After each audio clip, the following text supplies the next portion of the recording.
Oh, preparing to live stream the webinar. Great.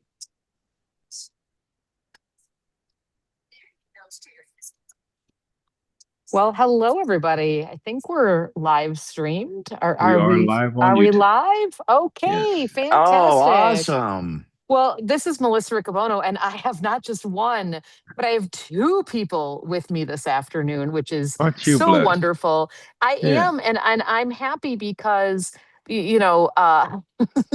people this morning, thank you for letting it be the Melissa show this morning. I appreciate your patience, but this is so much better. We have Anil Lewis, and then we have Chris Danielson with us as well. How are you, Chris? Hey, I'm great.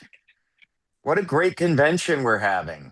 It has been a fantastic convention. Yes, absolutely. General session number 4. Wow. I can't believe it. I can't believe it's Tuesday. I can't believe tomorrow, the longest day of the year, is already upon us. Although, banquet starts a little early. So maybe it won't be quite as long as normal. And there's no afternoon session. So it's weird, but we're actually in the next to the last session right now. Yeah. Going into the next to the last session. So craziness. Yeah. But Yeah, all let's that talk whole about, go general ahead. session 1, general session 2. It throws me off. I just wish we would do general session 1 A and B, 2 A and B. Yeah. 3 A and B. Okay, I see. I got you. I see. Yeah. I understand. No, But oh my gosh. it's just oversimplified for me. It probably wouldn't make sense to anybody else but me, but it's all good. Enough about my learning disability. So we're talking about resolutions today? No, we're talking about our advocacy and what cool advocacy. Did you guys get your t-shirts? I did. I did not make it. You did not make it. Well, these t-shirts are, what do they say on the front? And National Federation of the Blind and the logo. And live the life you want. And that's right. And 2026 National Convention, I believe, Austin, Texas.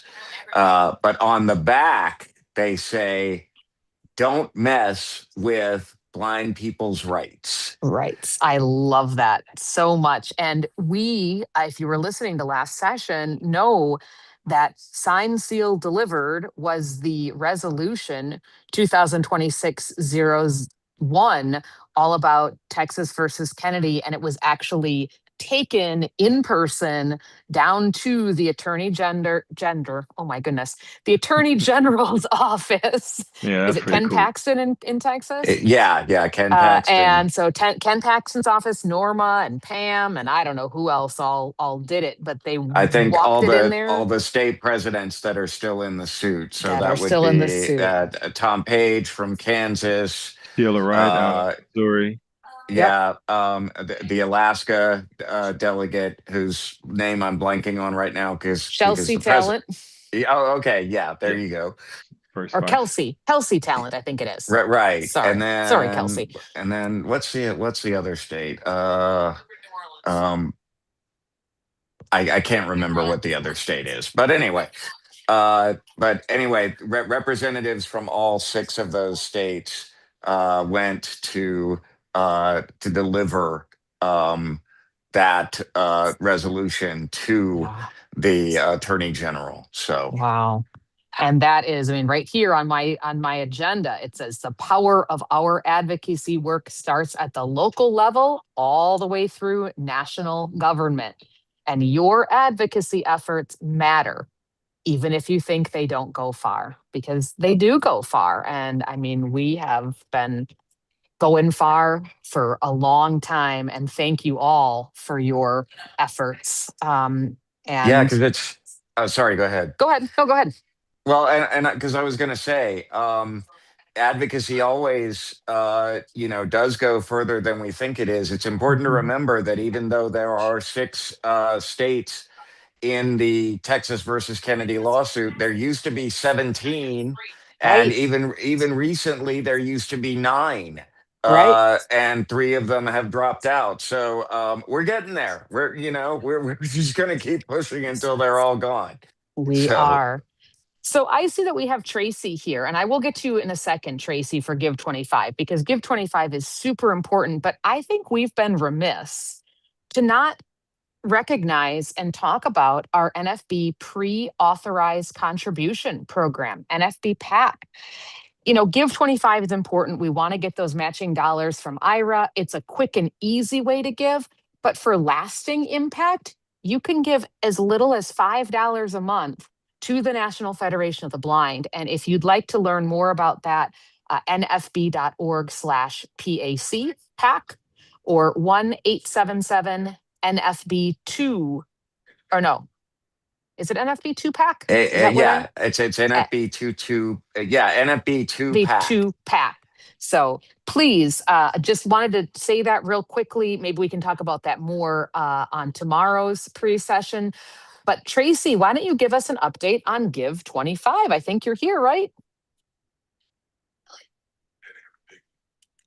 Oh, maybe he's not here. Well, while we're waiting for Tracy and talk about Give 25, I do want to give an update on our Blind Unbound initiative Yay. as well. Yes.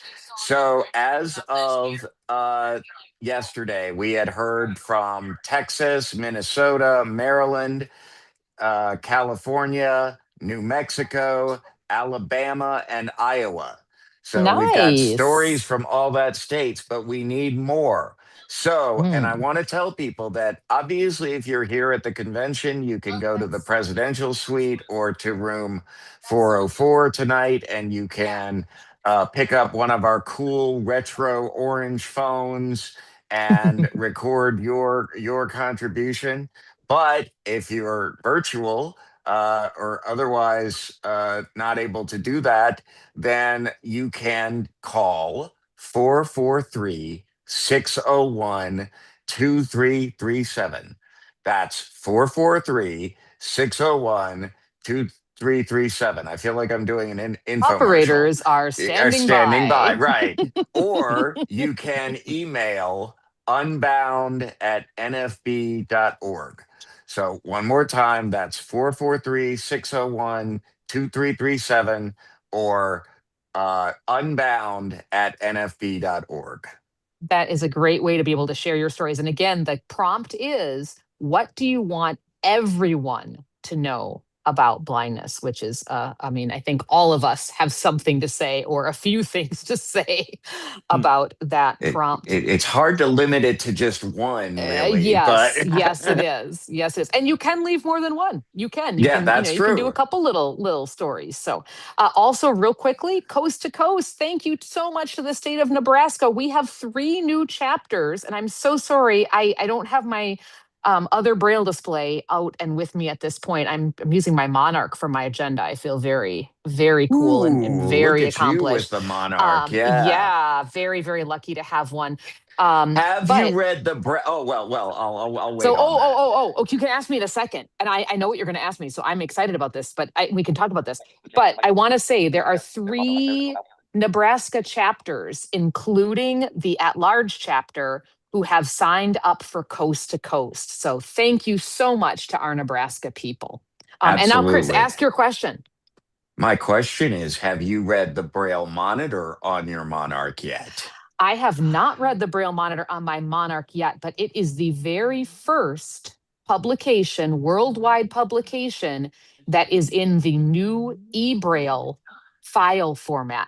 So I am so excited to be doing this. I think I have to go to the website and download it, or You I do. think You that's how I do. have to do it. So I will do that. I have not had a chance to do that. I've been doing a few other things, but I will, and that will We be a all have. wonderful way to read the Braille monitor, edited by our good friend Chris And- Danielson. Well, thank you. And just so you know, the reason it's a big deal that because some people are probably going, what's the big deal about a new file format?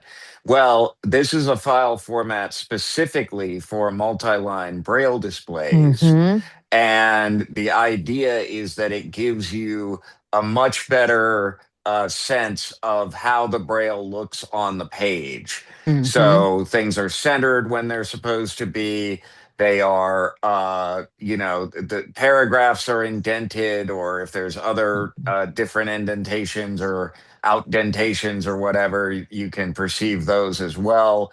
So that's one of the big things. And also, you can, I think there are commands. I know there's at least one that you can issue when you're in the file. For example, you can do a T chord to go to the table of contents. And then when you Oh, read things in the nice. table of contents, when you get to an article you want to read, you can hit enter on it or use your cursor Nice. routing button, I believe, and go to it. So anyway, Nice. very exciting. And at some I had point, go ahead. no, I'm done. At some point too, we might be able to put some pictures, tactile pictures, Yeah. illustrations in it. That's not there yet, but it's possible. So That's I incredibly do. exciting. It's very. Oh, Tracy, are you here? I am. I think my Oh, great. headset was somehow my headset was turned off, so you have me on speaker, but life Oh, you goes you sound on. great. Yeah. Well, tell us about Give 25 because I know it's the last afternoon to give, It right? is the last afternoon to give. So all giving must happen by 5 p.m. convention time. So I'm going to first start out because I'm going to give this multiple times. nfb.org/give25-donate is the webinars, or you could call 410-659-9314 extension 2430 and leave your name and phone number, and our team will call you back. Do not leave financial information. So let's talk about Give 25. We heard yesterday all of the great things we're doing as a movement over the past year. All of those things require funds from our general fund, and it is a simple way to help us keep people advancing, connected, building community, and opportunity for blind people. We are so excited that we have a match from IRA, and I'd like to make this put a little pinge on IRA because we are they are already matching 38,000 nearly $38,000 of contributions.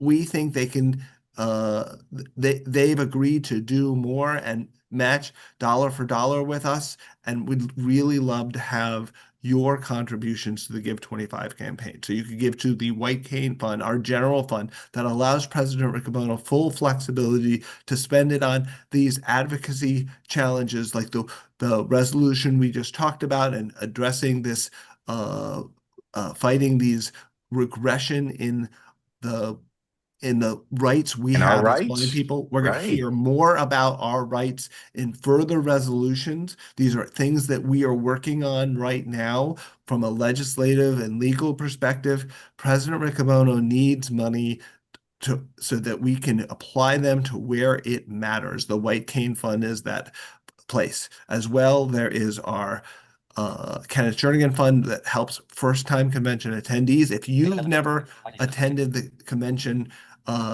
in the past, we'd love to have you join us at the next convention so that you could apply for the Kenneth Jernigan Convention Scholarship. So that's the Jernigan Fund. There's also our Pembroke Fund that funds our building, our world-class headquarters, as well as our rainy day fund, the Sun Fund. All of those things you can contribute. For each $25 of contribution, you will be entered in a drawing for the 2027 convention. You and a guest would come to the convention, your travel, your hotel, your registration, your banquet, and $1,000 walking around cash. We will announce that Wednesday night as Melissa said, the longest day of the year. One of the highlights of the banquet is finding out who won that. So let's figure out how to build the NFB through the Give 25 campaign. Again, nfb.org/give25-donate, or alternatively, you can call 410-659-9314, extension 2430. Additionally, there's a set of individuals, and again, time is limited, but if you can convince 4 of your friends to give $25, you will be placed and have them put your name as the connector. You would get the opportunity to be placed in a drawing for a Braille note Evolve. Humanware has provided a Braille note Bob, the latest generation in the Braille note family. And for those connectors, by simply asking your friends, your family, your colleagues, text them now and ask them to donate because they know the powerful effect the National Federation of Blind has had on you and your community. Through that, as of around early this late this morning, there were only 10 people in that drawing. I'm one of them. You could be. Nice. Good job, Anil. Yep, I am a connector. Yes. Do not let him get that Braille note. Whoa, whoa, whoa, whoa, whoa, whoa, whoa. No. It should Well, instead be. well, It should instead be our members out there in the community making that stuff happen. They could be you. You should do that. I mean, sure, I may too also be one of the connectors. So as a result, don't let me have it. Don't let him have it. Make it your don't let Tracy opportunity. have it. Yeah. NFB.org/give25-donate is where to do it. If you can get 4 of your friends to give and label you as their connector when they give by 5 p.m. Central Standard Time, that would be great. I'm thrilled that the Give 25 program provides everyone an opportunity to make a small investment in our work together. And Well, I'm thank grateful. you. And that's what I love about this program. I agree with you, Tracy. It is that opportunity because a lot of us just don't realize that our family members and our friends would love to support the organization because they see the difference that it makes in our lives and in other people's lives, and they feel like they're part of the movement in a real way. So I think so many times we come up with programs that we can raise money from our members, but our family members and our friends also want to be part of this as well. And this is a great way to get them involved financially. And then they can also get updates and things about what's going on in the NFB throughout the year, which is fantastic. Well, it is already, can you believe it, 1:58. So we are a little bit late turning it over to the room. So thank you all so much. We will be back again tomorrow morning for the last general session. Tomorrow morning, 8:40. Thank you so much, Anil, Chris, Tracy. Have a great day, everybody. Take care. Thank you. Happy convention.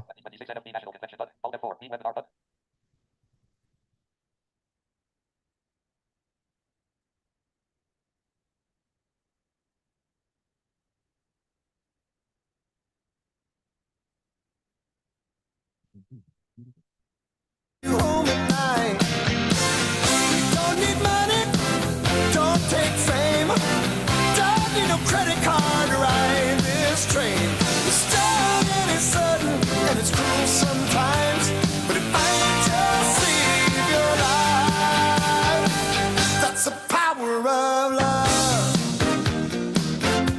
That's the power of love. First time you feel it, it might make you sad. Next time you feel it, it might make you mad. But you'll be glad, baby, when you're found. That's the power that makes the world go round.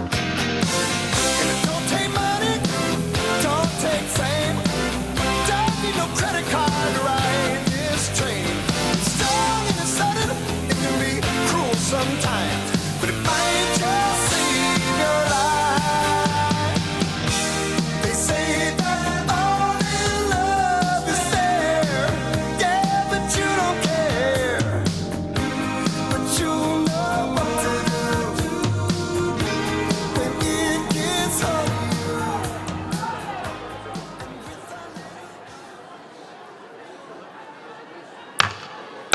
The afternoon session is in order.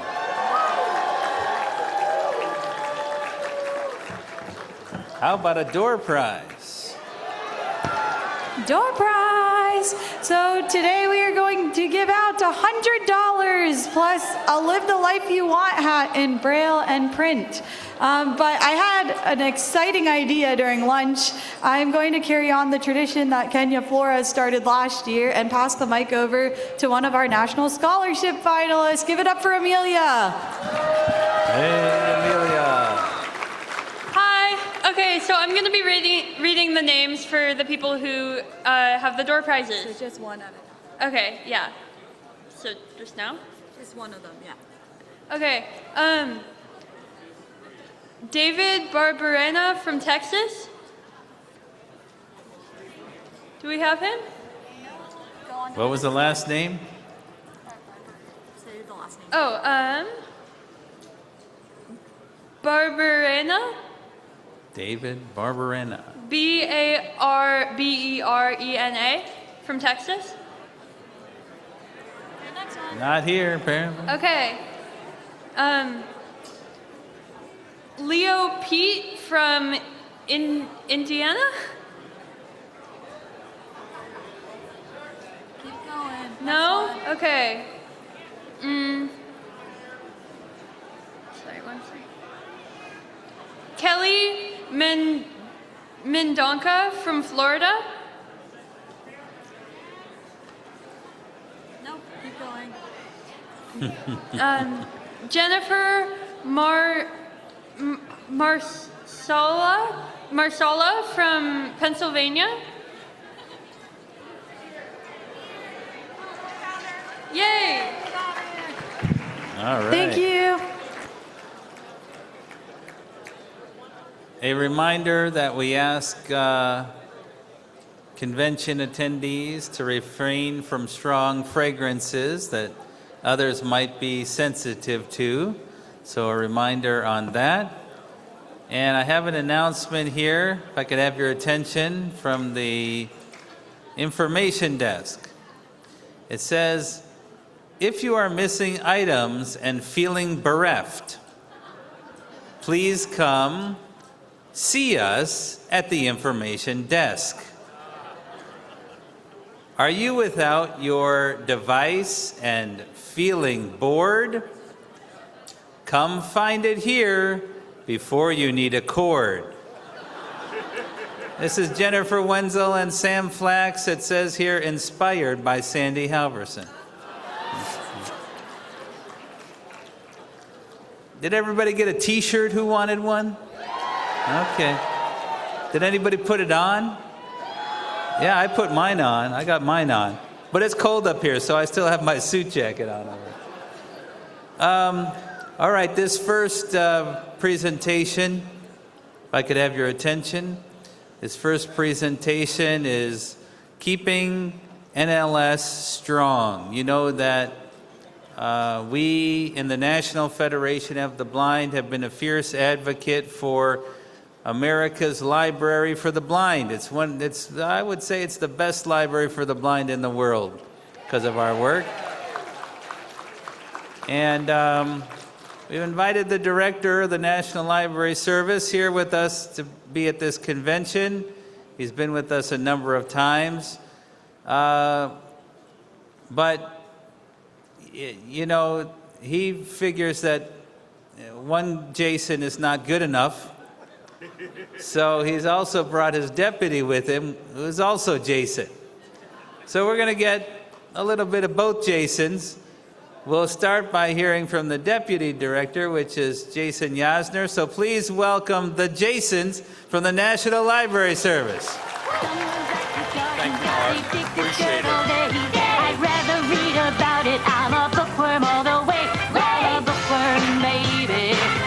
Reading books is what I do. That's what you do. That's what you do. And if you love reading, baby, you can be a bookworm too. You can be a bookworm too. Good afternoon, folks. My name is Jason Yasner. I'm the Deputy Director of NLS. So with a show of hands, how many people here use NLS? Another show of hands, how many people here use NFB Newsline?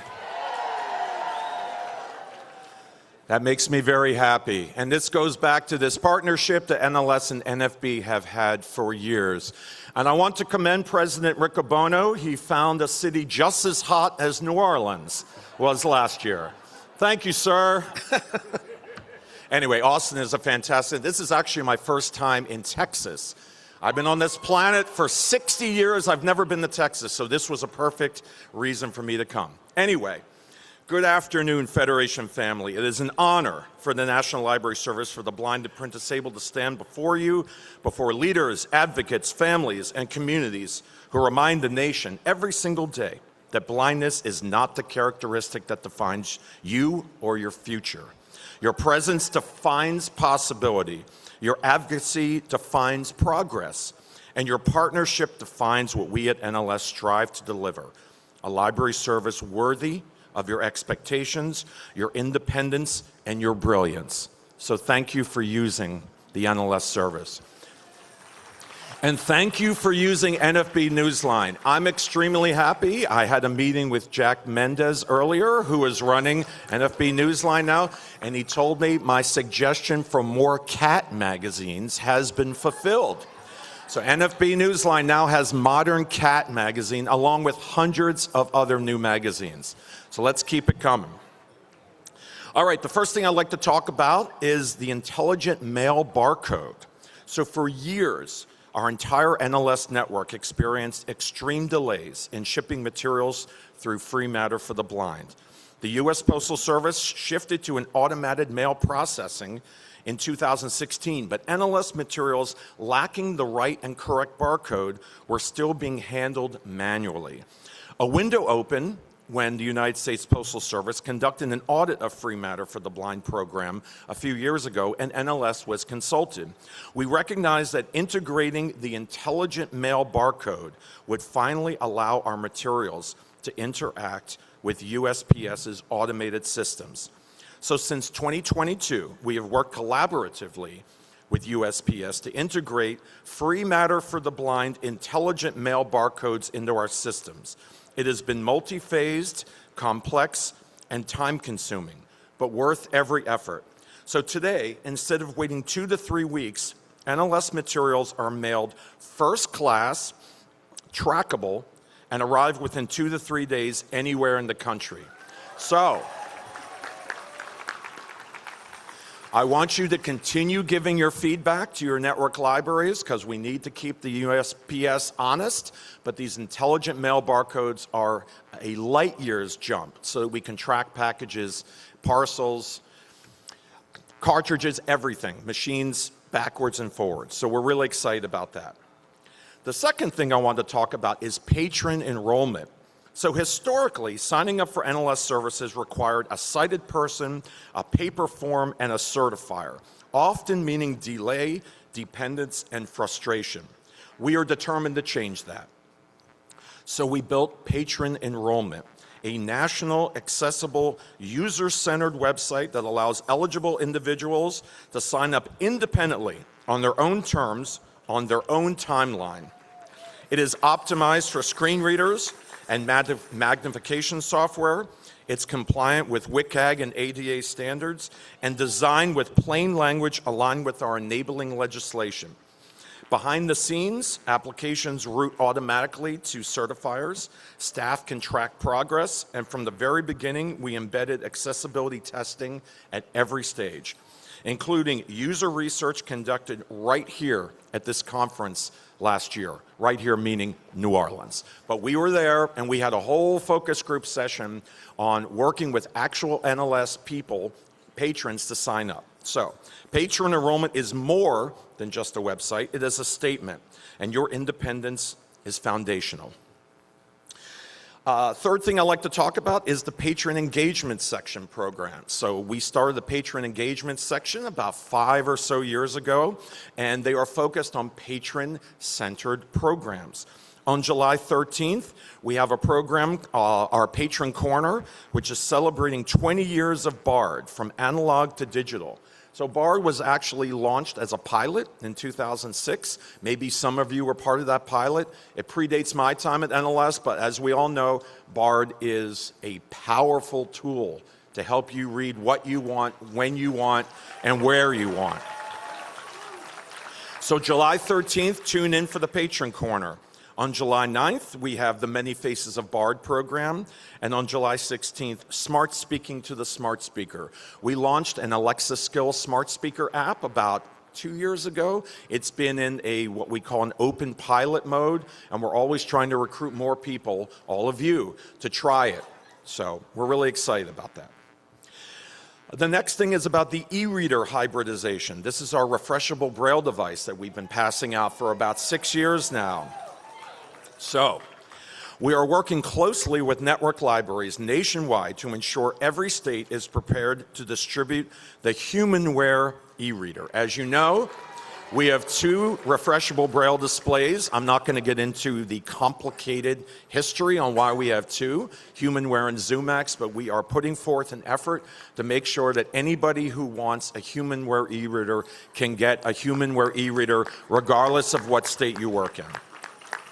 This hybridization effort strengthens consistency, expands access, and ensures that digital Braille is not a luxury, it is a standard. And so finally, I want to thank you all for the time. As I say, every time I attend these conferences, I love it. I love meeting with you all. I love hearing praise. I love hearing constructive feedback. And you all, you tell me what time it is. You know what I mean? You all don't hold back, and that's exactly what I want. If we're providing a product or service that needs to be better, please let me know. Please let the NLS team know. We're working for you. We want to make sure that you can read what you want, when you want, where you want. So I'm going to introduce our director, the other Jason. Actually, raise of hands. Are there any other Jasons in the room? All right. Fell kind of flat. Nevertheless, as we continue this work, we hold to fast to a simple guiding commitment: keep NLS strong, fulfilling America's promise to knowledge and equality. And now it's my honor to introduce our director, someone whose leadership is rooted in service, equity, and belief that access to information is a cornerstone of democracy. Please welcome Mr. Jason Broughton.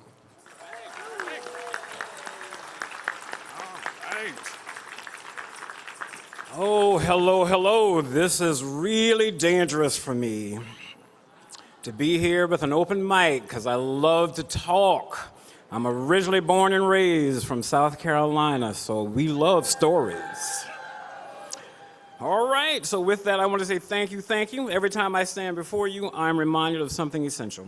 Progress in this country has never been accidental. It has always been driven by people who refuse to be overlooked, who refuse to be underestimated, and who refuse to let the nation forget its obligations. You are those people. Your advocacy ensures that accessibility is not treated as charity, but as civil rights. Your leadership ensures that innovation is not optional, but it is expected. And your presence ensures that every institution, including the Library of Congress, National Library Service for the Blind and Print Disabled, continues to evolve, improve, and rise to meet the moment. So with that, I bring you a lot of wonderful accolades and highlights. So let's start off first with, we have a wonderful thing called Library of the Year that we celebrate every year for our network libraries that are in each state. And for those of you who might not know, there is a regional library and a sub-regional library category. So first, the Regional Library of the Year is the Georgia Library Service for the Blind and Print Disabled. Congratulations. And the sub-regional library is the Worcester Talking Books Library in Massachusetts. Congrats, congrats. They will be joining us at the Library of Congress and having a wonderful lunch with the Librarian of Congress. Just know that these libraries represent innovation, service, and community impact at the highest levels. As we celebrate America 250, let's talk about what NLS is doing, if you did not know. What we've decided to navigate into is accessing the nation's founding documents. So for those of you who really enjoy a lot of information about the Constitution and also celebrating what is known as the nation's semi-quincentennial, say that 4 times, you will win a spelling bee. We work with the Law Library of Congress, and they created a commemorative pocket constitution, includes a Declaration of Independence and plain language examples of every article and amendment. Why is this important? For those who might not know this, We have now made these recordings available on Bard, on cartridge, the Conan website, and is on the NLS America 250 page. We also are working with the Library of Congress's Geography and Maps Division. Again, you might find this very unique. We are moving to have tactile graphics of 10 Revolutionary War maps, including one drawn by George Washington in 1776, for you to examine, to touch, to feel, and be part of history. We're doing a lot this year. And now is the moment that all of you have been waiting for. Since I've been appointed, it has been my honor and tradition to let you know what genre you have most read, which alerts us to say, do you know what it is? I'll tell it to you this year, though. You'll never guess it. In looking at this, we have two genres that have decided to become one. Oh, someone said it. My God, that's interesting. That is romance and fantasy. Romantasy is what it's called. Romantasy, yes, it is a thing. So you might ask, what is romantasy? Suddenly, you're in a faraway land. There are dragons, enchanted kingdoms, magical quests, and a love story positioned at the most inopportune time as you are about to slay a dragon. With that, we enjoy, but yes, it is real and one of the most highly popular areas at NLS for our collection. And so with that, I always know you like to have that type of humor. Wanting to be on time, before I close out fully, we are making thoughtful, wonderful preparations for something in the future that we all hope that you can celebrate with us. 2031, March 3rd, will represent 100 years of NLS.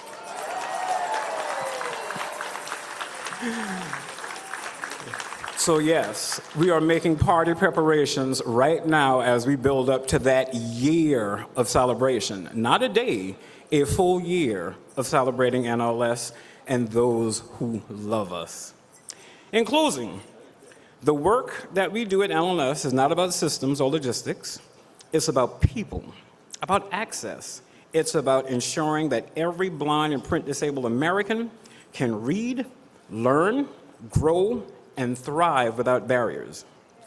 So with this, in keeping NLS strong, fulfilling America's promise to knowledge and equality, that promise is lived every time a patron reads a book, explores a tactile map, listens to the Constitution, or discovers a story that reminds them they belong in the world of ideas.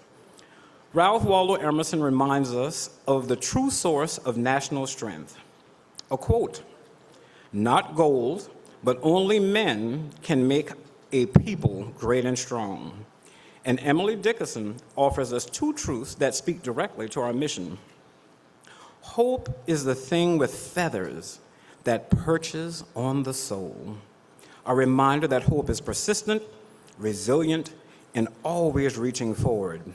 And she teaches us that a word is dead when it is said, some say. I say it just begins to live that day. Every book we circulate, every recording we produce, every tactile map we create, each one begins to live the moment it reaches our readers. That is how knowledge becomes power. That is how equality becomes real. That is how America's promise is fulfilled. Thank you, thank you, thank you. All right, sir.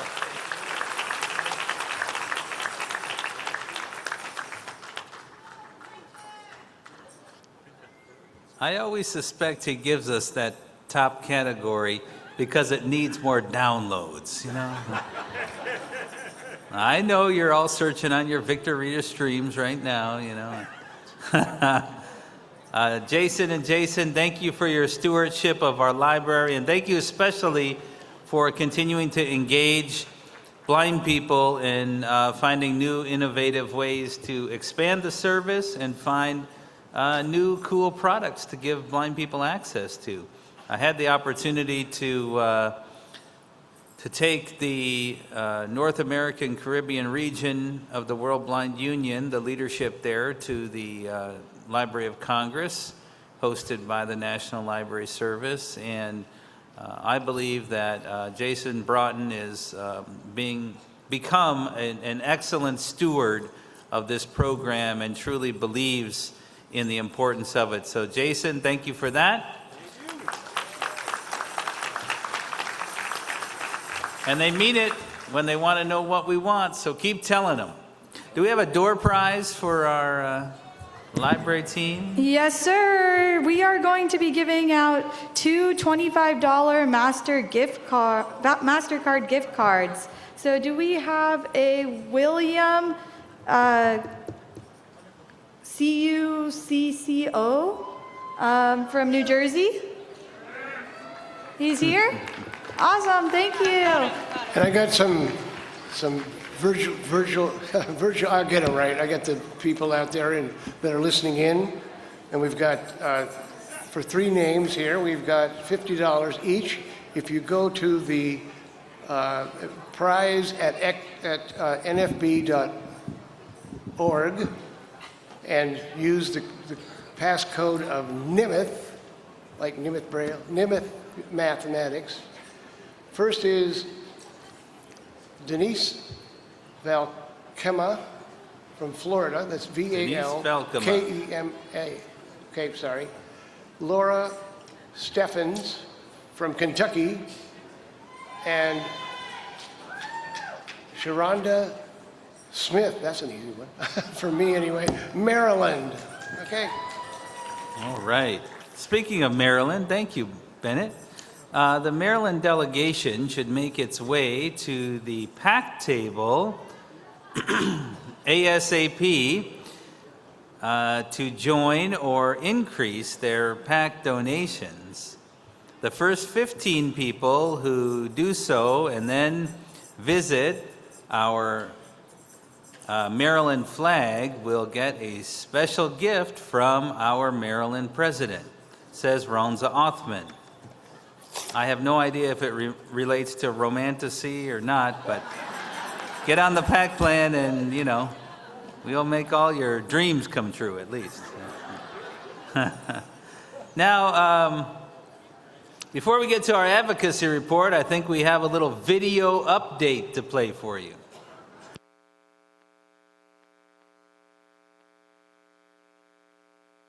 The National Federation of the Blind of Texas.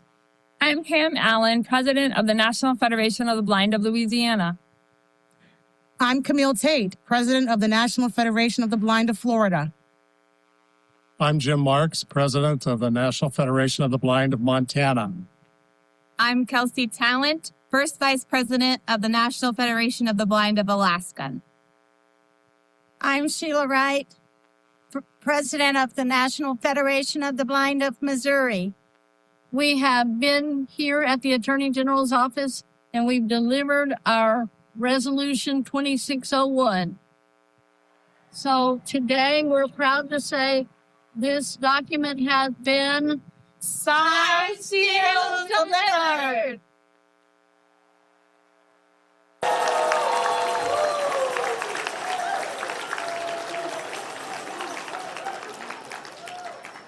All right, with that, we're going to move to our advocacy report. And this is entitled, It's Not Over Until the Blind Secure Equality. We, of course, have a great team of advocates, 50,000 out throughout the land. But it takes a lot of coordination to do that. And so here to bring our team forward is our executive director for Advocacy and Policy, John Paré.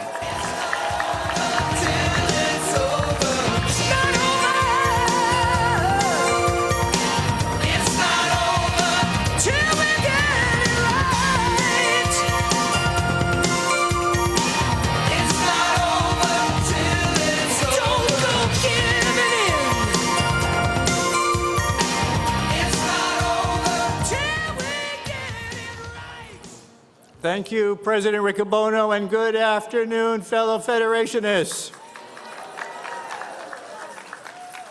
Monday, January 26th, was a cold and snowy day in Washington, D.C. It was also the first day of our Washington Seminar, our annual advocacy event on Capitol Hill. There was a thick layer of ice on top of 7 inches of snow, making travel extremely difficult. All area schools and most businesses were closed.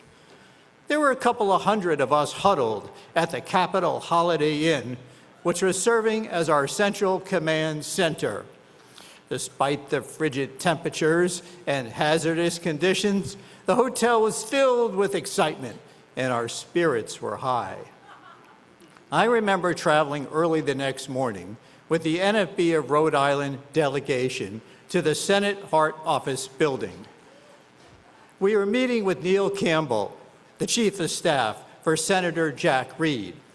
Senator Reed is the ranking member of the Senate Armed Services Committee.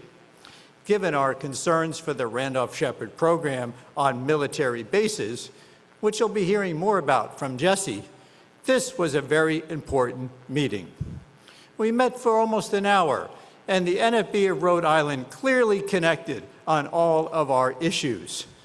At the end of the meeting, Neil commented that most of his staff was not coming into the office and that we had certainly set the bar high. This past Washington seminar is an excellent example of our fortitude, ability to adapt, and capacity to advocate under all circumstances. And it's not just the people that traveled to Washington, D.C. that made a difference. Many members now had to scramble to change in-person meetings to virtual, including our Alaska affiliate, whose flight had been canceled.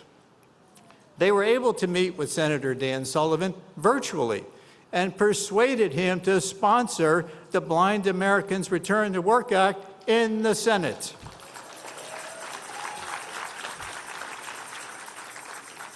Also, thanks to the Alaska, Maryland, and New Hampshire affiliates, our congressional reception was a great success, with Senators Sullivan, Van Hollen, and Hassan all in attendance. As a result of our Washington seminar, we gained a total of 46 co-sponsors across our 3 bills. In addition, we forged stronger relations with our members of Congress, raised expectations, and strengthened our advocacy skills. I also want to announce that we have a new hotel for our 2027 Washington seminar. It is the Washington Plaza Hotel, located at 10 Thomas Circle Northwest. I want to thank all of our legislative directors and those of you who help organize and conduct advocacy training. Later this year, we'll be launching a new initiative to improve our advocacy with the chairs and ranking members of key congressional committees. Full committee chairs have substantial discretion to determine which bills move forward, and by increasing our advocacy with these key decision makers, we can maximize the potential that our bills are the ones that get a hearing and a markup.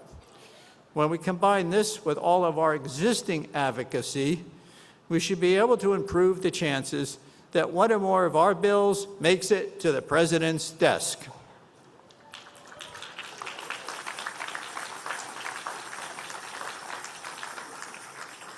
In 2024, we applauded the Department of Justice for releasing the Web and Mobile Content Accessibility Final Rule for ADA Title II entities. This final rule was scheduled to go into effect on April 24, 2026 for larger entities and on April 26, 2027 for smaller entities. We thought that our advocacy on this particular issue was complete, but we were wrong. Shortly after last year's National Convention, we learned that the Department of Justice was considering changes to the final rule. From late 2025 until early 2026, Eve Hill, our general counsel, and I met 3 times with the Department of Justice, with the last meeting being with the Assistant Attorney General for Civil Rights, Harme Dillon. We reminded them that the rule was the culmination of 16 years of work, and there was absolutely no justification to change it. Nonetheless, on April 20th, just days before the final rule was scheduled to go into effect, the Department of Justice scheduled an interim final rule, delaying the final rule for another year for both larger and smaller entities. Then, on May 11th, the Department of Health and Human Services, which had issued a similar digital accessibility rule to the DOJ, but in accordance with Section 504 of the Rehabilitation Act of 1973, also issued an interim final rule, delaying their rule by another year.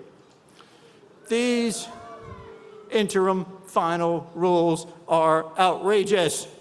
These delays are intolerable. And any weakening of the final rules is unconscionable. The National Federation of the Blind will use every tool in our toolbox to ensure digital accessibility for all blind Americans.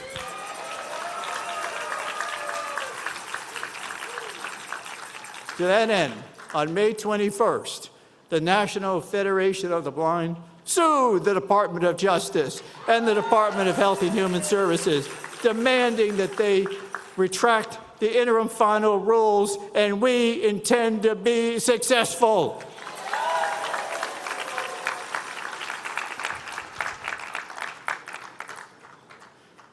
Let's talk about NFB Newsline. Jack Mendez is our new program manager for the NFB Newsline service. He's doing a great job.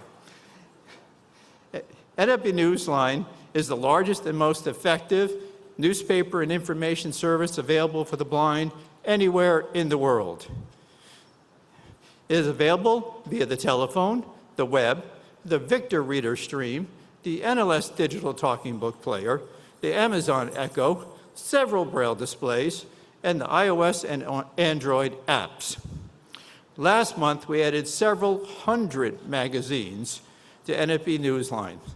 These magazines are currently available on the telephone, the web, and both the iOS and Android apps.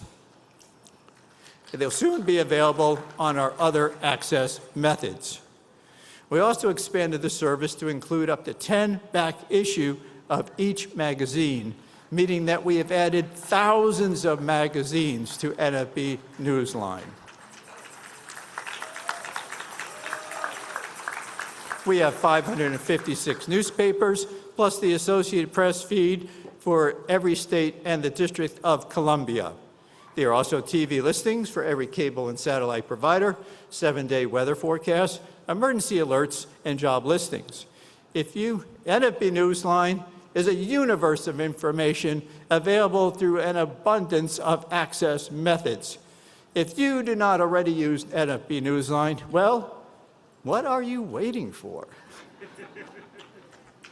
The NFB Independence Market has over 400 items in its catalog, including white canes, Braille and audio watches, kitchen aids, measuring tools, and games. At last year's convention, we announced our new e-commerce service. Last month, we added a variety of UPS shipping methods in case you need your items right away. And it looks like our members have stepped up their walking, because we have sold over 4,000 white canes and over 8,000 cane tips. For all our budding chefs, we now carry the Cobalt Talking Air Fryer. For all our techies, we now carry the Meta second generation smart glasses. And if these glasses don't make you cool enough, you'll probably want to get one of our NFB logoed shirts. Happy shopping, everyone.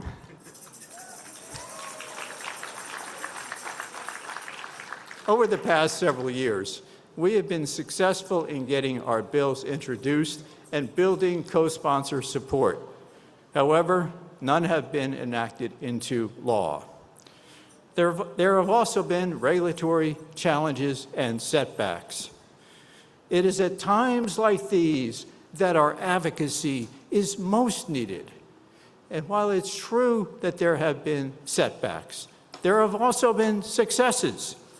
We were successful in our advocacy to get the 2 educational exceptions removed from the ADA Title II final website rule.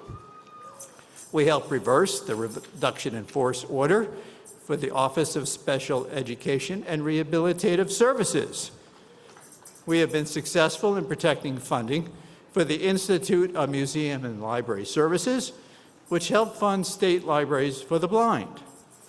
We have been successful in protecting funding for vocational rehabilitation and special education. And we helped persuade Congress to extend the Medicare telehealth expansion until the end of 2027. These are just a couple of examples, and you'll be hearing more in a few minutes. The last couple of years have been challenging, but the National Federation of the Blind has not given up. Most importantly, we will continue to show up, voice our opinion, educate policymakers, and demand our rights. When our progress seems slow, we will not be deterred. When we are pushed, we will regroup and push back. When our rights are dismissed, we will ensure that our voices are heard. When we are ignored, we will demand to be recognized. This will not be easy, but the National Federation of the Blind is up to this job.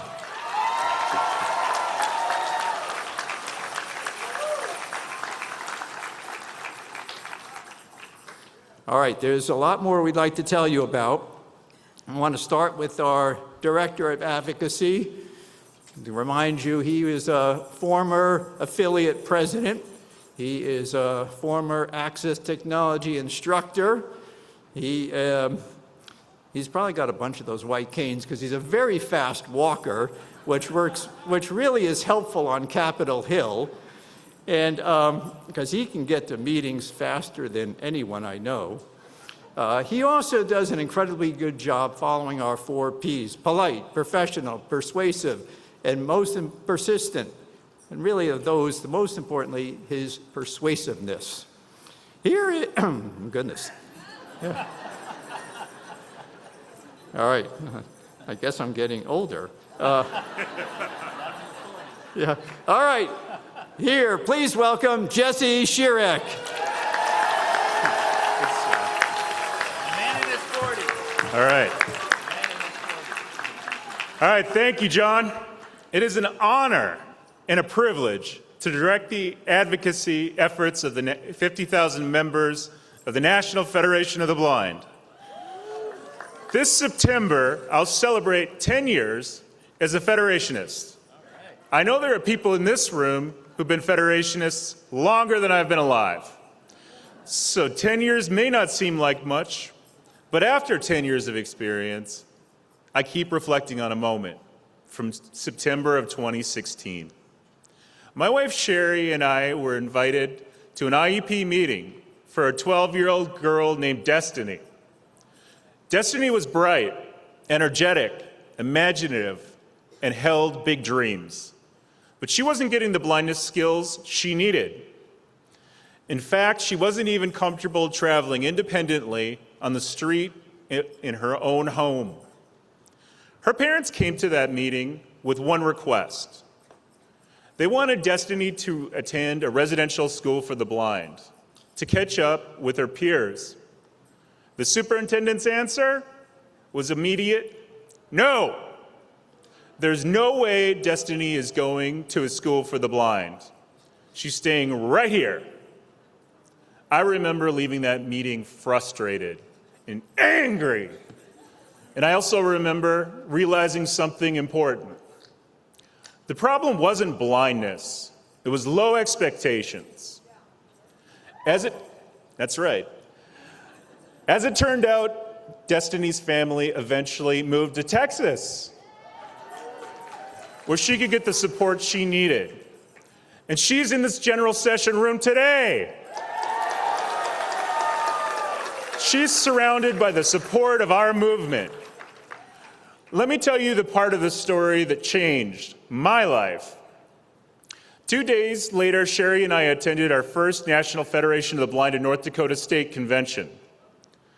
We started telling people about the IEP meeting. One experienced federationist listened for a few minutes and asked a question. Why didn't you call us? Well, the answer is clear. We didn't know. We didn't know there was a movement of blind advocates who had fought these battles before. People who understood blindness from lived experience. We weren't alone anymore, and neither is Destiny. The reason I tell you that story is because almost everything I'm going to tell you today comes back to that lesson. Blind people need non-visual skills, we need opportunity, and when our needs are threatened, the National Federation of the Blind shows up. Earlier this year, we completed training for the third cohort of our IEP Academy. I love this program. Every time we hold a training, I think about Destiny. I guarantee there's another family having the same fight, but the difference are there more federationists with lived experience, more people who know how to challenge low expectations, and more federationists willing to say to parents, your child can live the life they want. That is strategic advocacy. And we continue fighting. Blindness skills only take us so far. If we cannot afford the tools needed to compete in school, at work, and in everyday life. That is why the Access Technology Affordability Act, HR 1529 and S 1918, remain one of our top priorities. The good news is that our advocacy is working. In the 119th Congress, we've secured 76 House co-sponsors and 18 Senate co-sponsors. I want to especially recognize California for securing 11 House members, Florida for securing 10, and Alaska and Maine for achieving 100% from their congressional delegations in both the House and Senate. We gained those co-sponsors because federationists made calls, sent emails, attended meetings, and built relationships. That strong bipartisan support is critical as we get this priority included in a year-end vehicle and speeding across the finish line and onto the president's desk. Another area where we're creating opportunity is autonomous vehicles. For years, we've expressed that blind people should be able to travel independently wherever they want, whenever we want. The Blind Driver Challenge showed the world what was possible.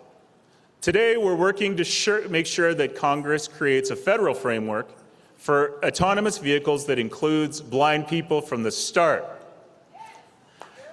Earlier this year, we engaged both the Senate Commerce, Science, and Transportation Committee and the House Energy and Commerce Committee on this issue. We also secured inclusion in this language from the Autonomous Vehicle Accessibility Act and the House Surface Transportation Reauthorization Act. That's progress. But we're not finished, because the skills that blind people need should never be limited by transportation barriers. Over the last year, we've also been working with affiliates to build advocacy capacity. One affiliate I want to recognize is Alabama. Their legislative committee has taken advantage of training opportunities, participated in our IEP Academy, helped individuals navigate Social Security challenges and identified an accessibility issue involving ABLE accounts.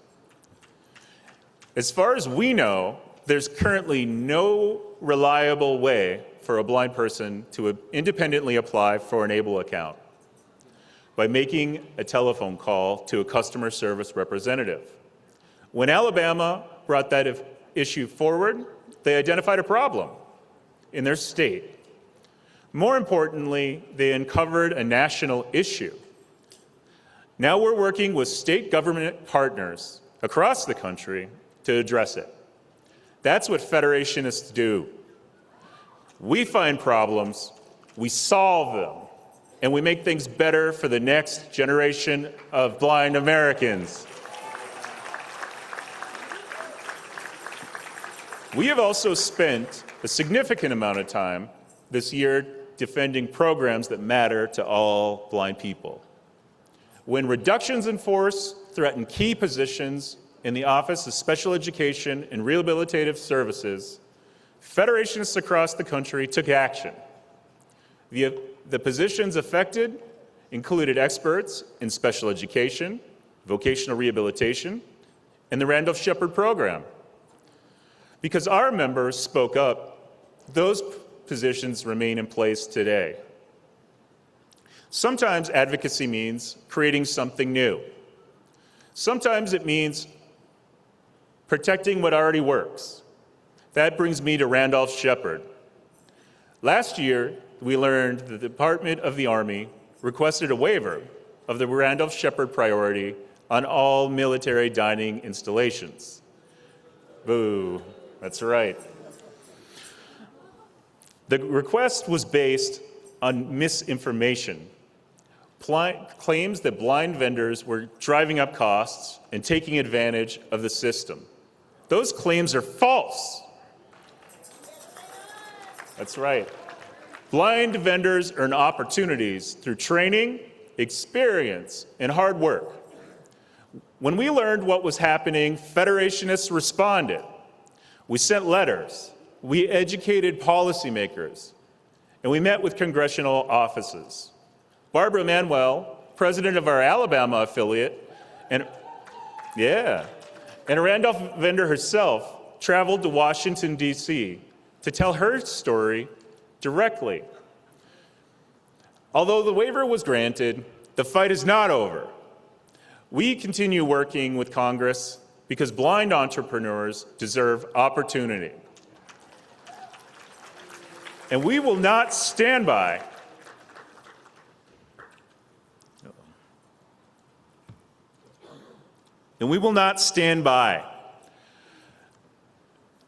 as our rights are threatened. Unfortunately, we've had to file an administrative procedures lawsuit against the Department of Education to defeat this waiver, and we will win.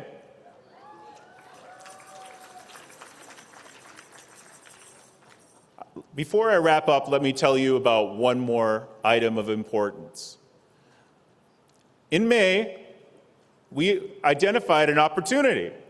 We brought our National Federation of the Blind Seniors Division to Washington, D.C. They came to Washington, D.C. to advocate, to increase funding for the Older Individuals Who Are Blind program. Unfortunately, this program has been flat funded at $33.3 million for the last 10 or more years.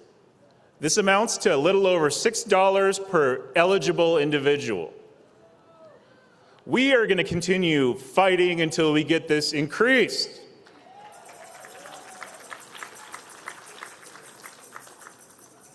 Let me circle back to destiny.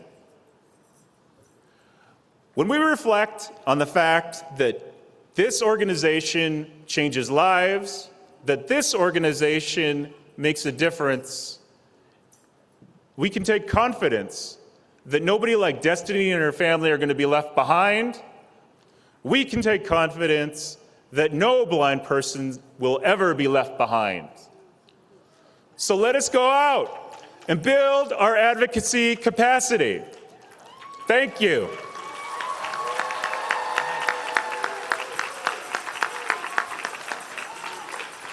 Thank you, Jesse. Thank you, Jesse. I got to get some more water. All right. All right. And all right, so we're going to keep moving. And next is Dr. Justin Young. He's our government affairs specialist. He has a lot more bills to talk about in different parts of our advocacy. Here is Dr. Young.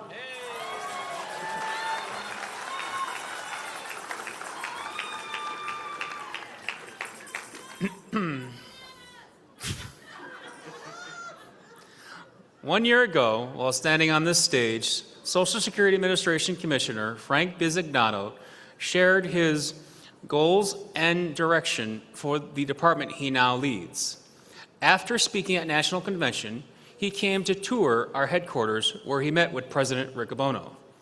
During that meeting, he told us he met with Representative Pete Sessions from Texas and communicated his support for the Blind Americans Return to Work Act. Representative Sessions then wrote a letter to the House of Representatives Ways and Means Chair Jason Smith, detailing the Commissioner's support for this legislation. That's not just support, that's leadership, and it brings us one step closer to real change. Now let us talk about momentum. The Blind Americans Return to Work Act, H.R. 1175, has 49 co-sponsors, 32 Democrats and 17 Republicans. That is bipartisan progress, and it matters. During our congressional reception at Washington Seminar this year, Senator Dan Sullivan spoke highly about his meeting with members of our Alaska affiliate. While he engaged directly with his constituents, that level of engagement demonstrates the power of the advocacy of the National Federation of the Blind. Senator Sullivan committed to sponsor the legislation, and we are proud to say he introduced the bill on April 16th. This is how change happens, through our voices and our advocacy. But let us be clear, we cannot slow down. Like the Access Technology Affordability Act, we are still working to secure the right legislative vehicle to get this bill across the finish line. Until we do, every conversation, every meeting, every email to our representatives and senators counts. We must keep building the bipartisan support because it's how we will win. And we are not putting all of our hopes into one pathway. We now have two paths we can explore. The House of Representatives Committees on Ways and Means and Rules recently marked up a bill authorizing demonstration of authority to the Social Security Administration Commissioner, helping to make a program like the Blind Americans Return to Work Act possible. We are actively pursuing this opportunity because our goal is clear: to eliminate the earnings cliff once and for all.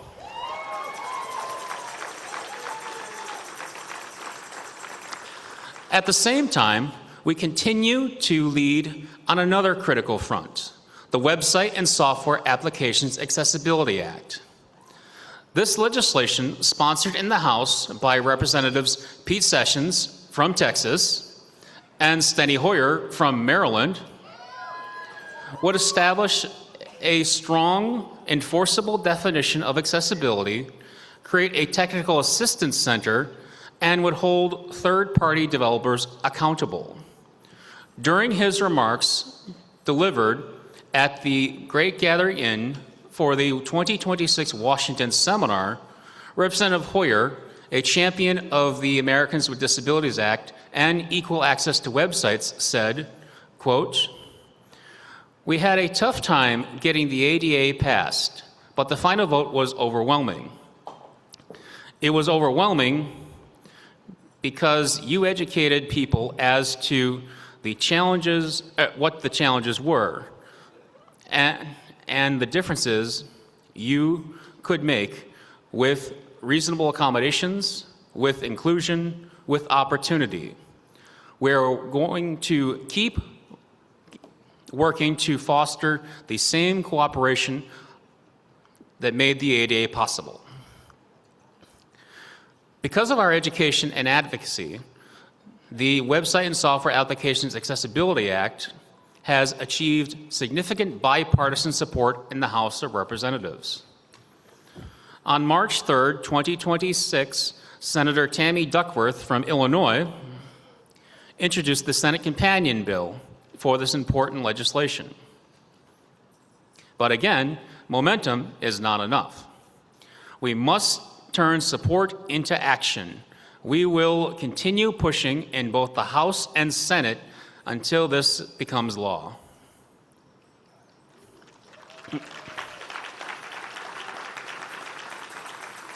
Let's also remember what we accomplished together on Medicare telehealth.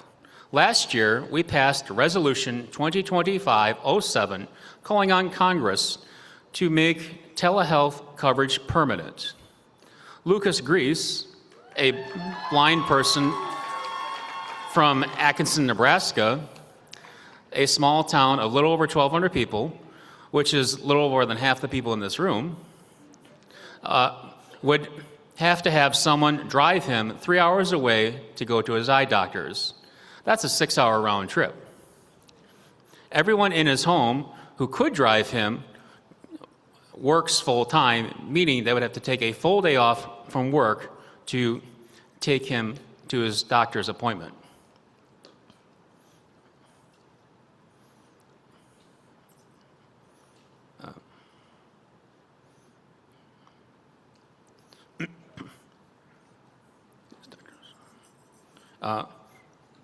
Lucas says, having access to telehealth allows me to take care of my medical appointments remotely without needing my parents to take time off from work and having to spend 6 hours in a car.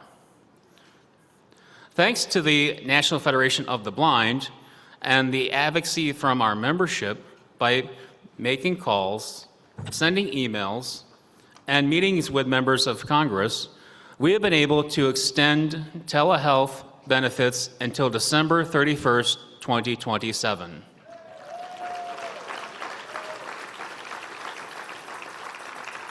That is progress, but it is not yet victory. Temporary extensions are not a solution. People depend on these services every single day, and they deserve certainty. That is why we must continue pushing for passage of the Connect for Health Act so telehealth under Medicare becomes permanent.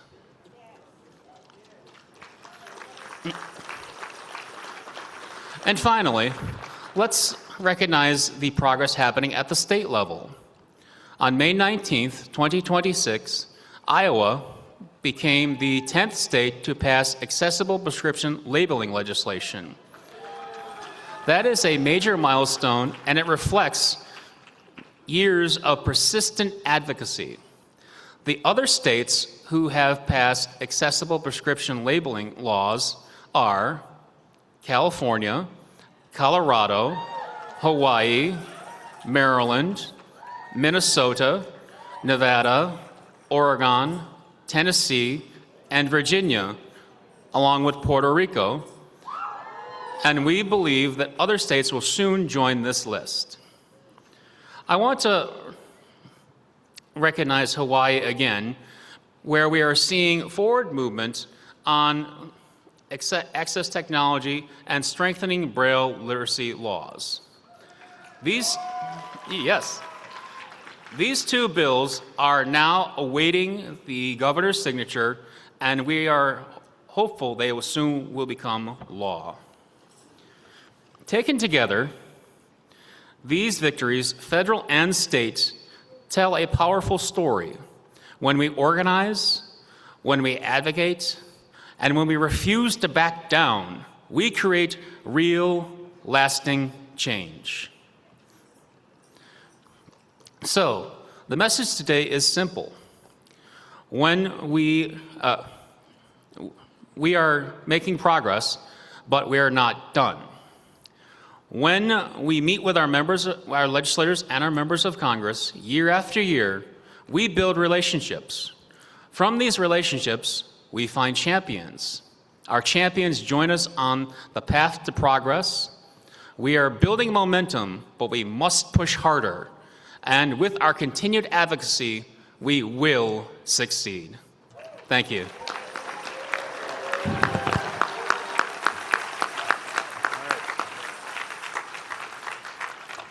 All right, thank you, Justin. You've heard about our federal legislation, some about our state work that we're doing, some of the regulatory work that we're doing. Now let's hear about some of the work we're doing more on the individual meetings and the advocacy we do there. Here to talk about that is our legal programs coordinator. Here is Sanos de Lachar.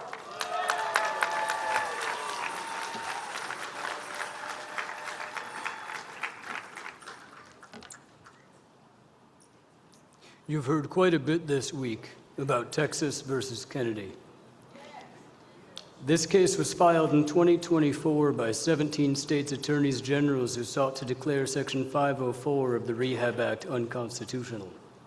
For those who don't know, Section 504 of the Rehab Act is the part of the federal law which makes it illegal to discriminate against people with disabilities on the basis of those disabilities in government programs, activities, and services. We were thrilled in 2025 when 9 states dropped their bids for Texas versus Kennedy. And then in 2026, a new claim was added. That claim sought to overturn something called the Olmstead Community Integration Mandate. This is a piece of federal case law which interprets Section 504 to mean that people with disabilities have the right to receive services in our local communities. These services are things like special education, employment, things in the home, etc. Everything that you could imagine in your local community. That's the Olmstead Community Integration Mandate. Unfortunately, it is the view of people who are pushing this claim that we should have to go to specialized facilities, some would say institutions, in order to receive specialized services. The affiliate presidents for the states still on the lawsuit have been advocating tirelessly to ensure that that is not allowed.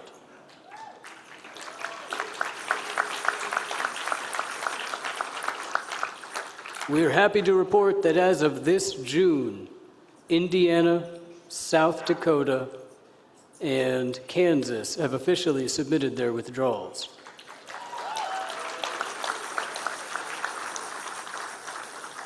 But the story does not end there. Unfortunately, on June 18th, the Department of Justice issued a memorandum reversing their own regulations on the community integration mandate and declaring those regulations invalid and unenforceable. It is hard to overstate just how unacceptable this is. The National Federation of the Blind is categorically opposed to any move which would take us toward forced institutionalization.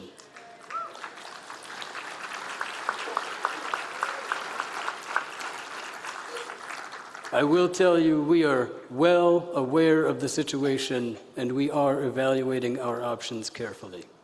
And now for other advocacy. The Jacobus Tenbrook Disability Rights Law Symposium is the largest and oldest disability rights law symposium anywhere in the world. This year was our 19th such symposium, where 220 participants came together for 23 presentations at the National Federation of the Blind headquarters in Baltimore. This year's plenaries included sessions like Big Litigation, Big Results, Organizing Across the Movement, A Year in Review, and each session was a deep dive into our ability to fight back.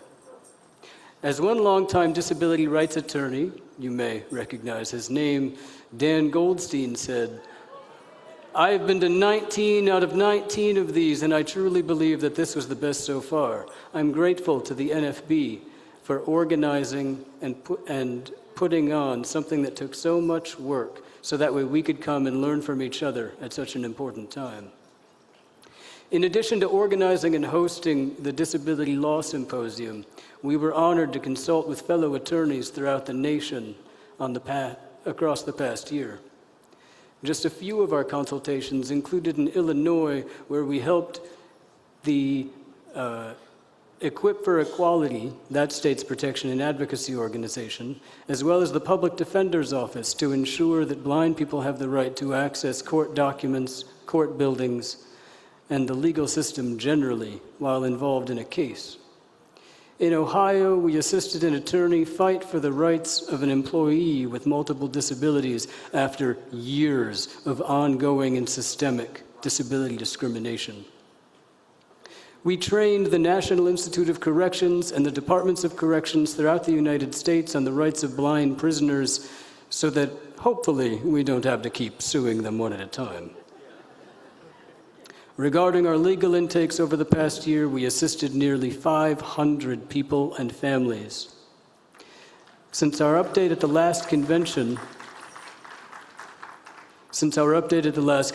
we assisted 5 airlines cases, 9 prisoners' rights, 12 vocational rehabilitation, 14 high-stakes testing, 22 rideshare dog and cane denials, 26 housing issues, 32 K-12 and post-secondary education, 46 non-legal questions like where to find regulatory language, etc., 73 access to private businesses, including websites, 85 outside referrals for things like wills and estates and property disputes, and 135 employment discrimination cases.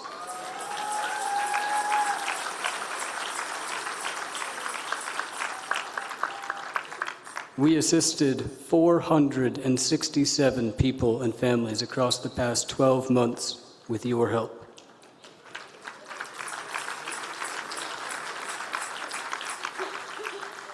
Now, regarding education cases, just a few of those issues that we helped with this year included in Montana a deaf-blind, wheelchair-using 9-year-old boy who hadn't received Braille, accessible electronic documents, accessible technology instruction, and against whom the district had already won 2 administrative complaints against the family. Yes, you heard that correctly. 2 separate judges agreed with the district that a deaf-blind, wheelchair-using 9-year-old boy didn't have the right to accessible technology, Braille, or even accessible pathways on his school campus. The district said, unfortunately, those things were simply impossible. With our help, a teacher of blind students has been contracted by the district. The paraprofessional is now fluent in Braille. The student has 14 hours of Braille a week.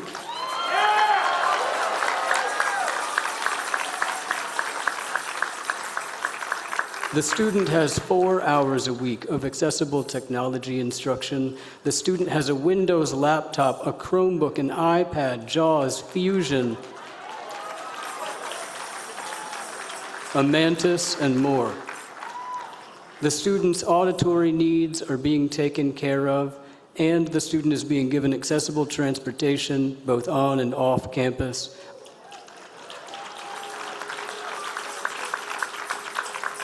And what's more, all of those sidewalks that would be impossible to fix, every single one of them has been fixed.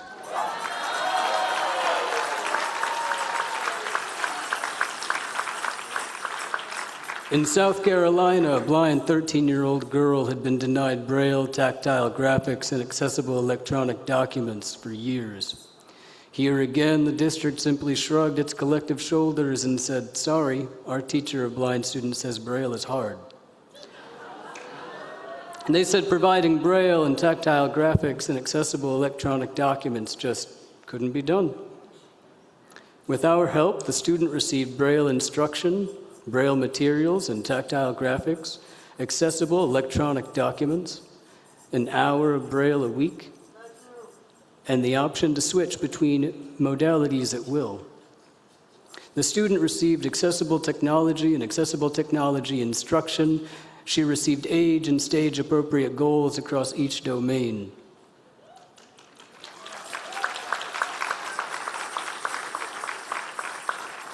And now, for another case that you've heard quite a bit about, I'm going to give you more information. This one's hard. In Minnesota, a blind 11-year-old Braille reader was told earlier this year that he would no longer be receiving services at certain times of day. His parents objected, and because or after they objected, the district said, "Fine. Not only will Silas not be receiving services at those times, now he won't be receiving accommodations at all." See, he'd been seen looking at a graphic novel for 10 minutes between courses, and one time he walked across math class without his cane. They decided that he had too much vision, and even though they agree that that is subject to change, that it's not a good use of their resources to keep giving him accommodations. The district planned to remove Braille, tactile graphics, accessible electronic documents, and large print entirely. Never mind the fatigue, never mind the pain, never mind the difficulty keeping up. The district said that providing accommodations was simply no longer a possibility. When the parents, both strong advocates in their own right, took the district to mediation, the mediator seemed to agree with the district. The mediator heavily implied that the parents' requests were unreasonable, and the district was only more emboldened. The district said, well, now not only will he not receive accommodations in the classroom, we're also cutting his Braille instruction and his mobility services to just a few minutes a month. It was then that his parents, here again, both strong leaders in the Federation, reached out to the legal program for help. It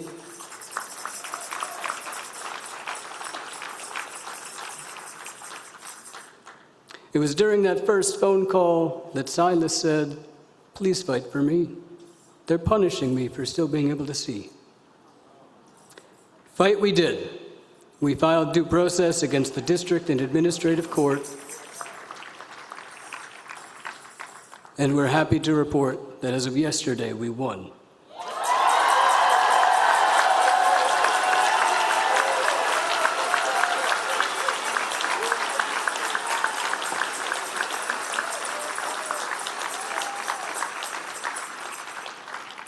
So about that word, impossible, Silas will now be receiving entire classes in Braille,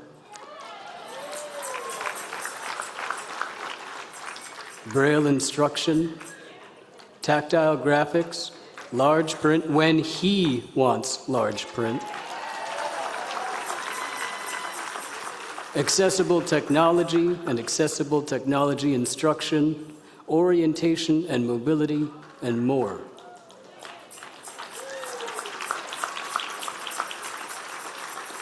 Not only will the district be providing every single thing that we demanded, but they will be providing hours upon hours of it every month.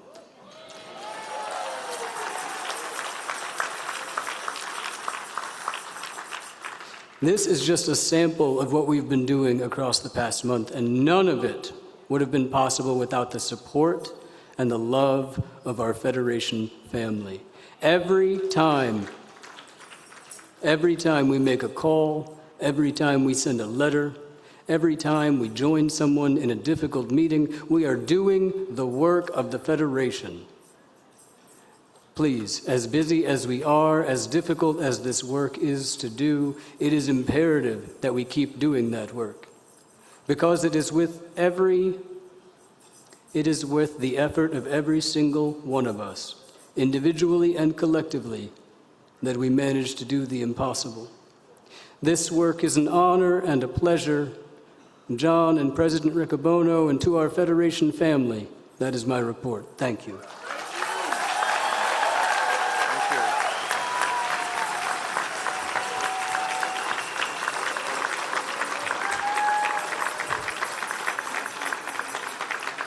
Thank you, Sanho. I want to comment on the theme that you've heard is so much as the work that we all do, everyone in this room, everyone listening, even the people, the 50,000 members, even the ones who can't get to this convention, is all of us that are making the difference. When we work together, when we individually call, when we send emails, when we do this at the state level, at the federal level. I know that we've been doing a lot of defense this year, in the last 2 years. President Riccobono has had to send out numerous, usually more than several a month, sometimes one a week, policy letters to defend our rights and to raise expectations for blind people. We've been doing a lot of defense. It's not as fun as offense in getting bills to the president's desk, but it's just as important. We can't go backwards. And as you've just heard, we are not only maintaining, we are going ahead, not as much as we'd like, but we're going ahead because we're working together, we're working hard, we're making those calls, and I know that if we keep doing this together, we're going to have a lot more in the report, both on successful defense and successful offense. That's our report. President Riccobono, thank you.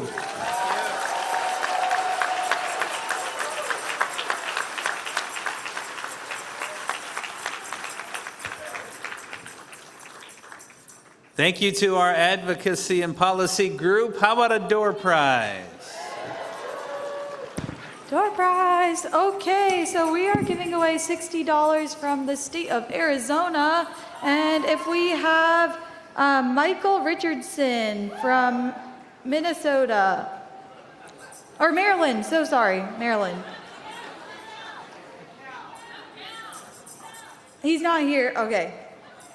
Let's go to Shannon Dillon of California. Do we have it? No, Shannon? Maybe, maybe not. Okay, let's go to Rashida Bunting from New York. Awesome, congratulations. Okay, we've got some more virtuals that can get $25 if they go to the email and send an email to prize@nfb.org and use the password or secret word, whatever you want to call it. Code word is Longhorn this time. Sounds like Texas, doesn't it? Okay, we have LaJoyce Fant from Mississippi, Leah Reed from Arizona, and Caroline Carva from Virginia. Okay.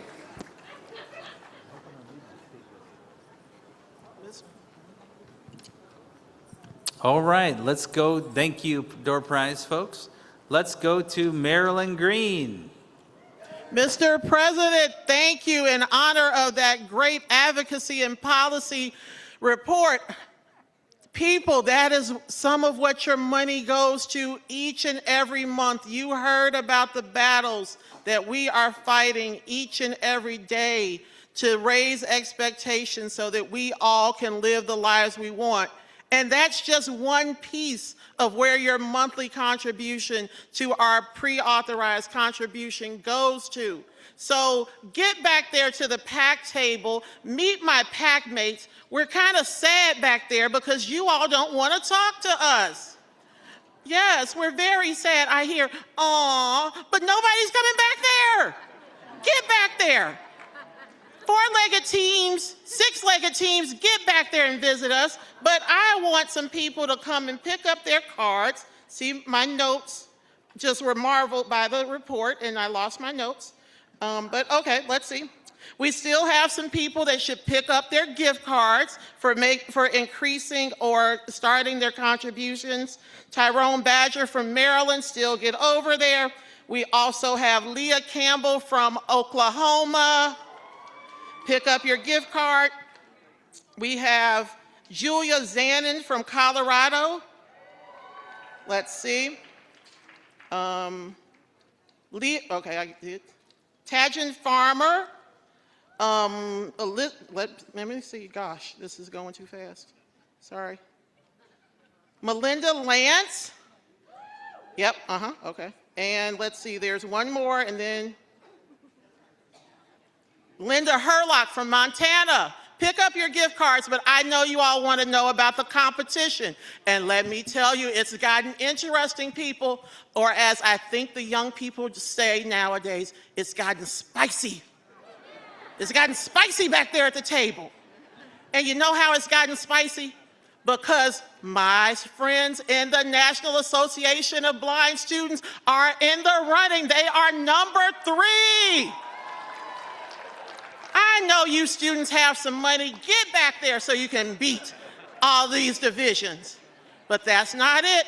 The blind educators, you're number 2. But you know what? I'm here to tell you. The seniors got more money than anybody because they're still in the running for number 1 for the Pack Mule. Let's see. So for the Pachyderm, I'm sorry, my notes.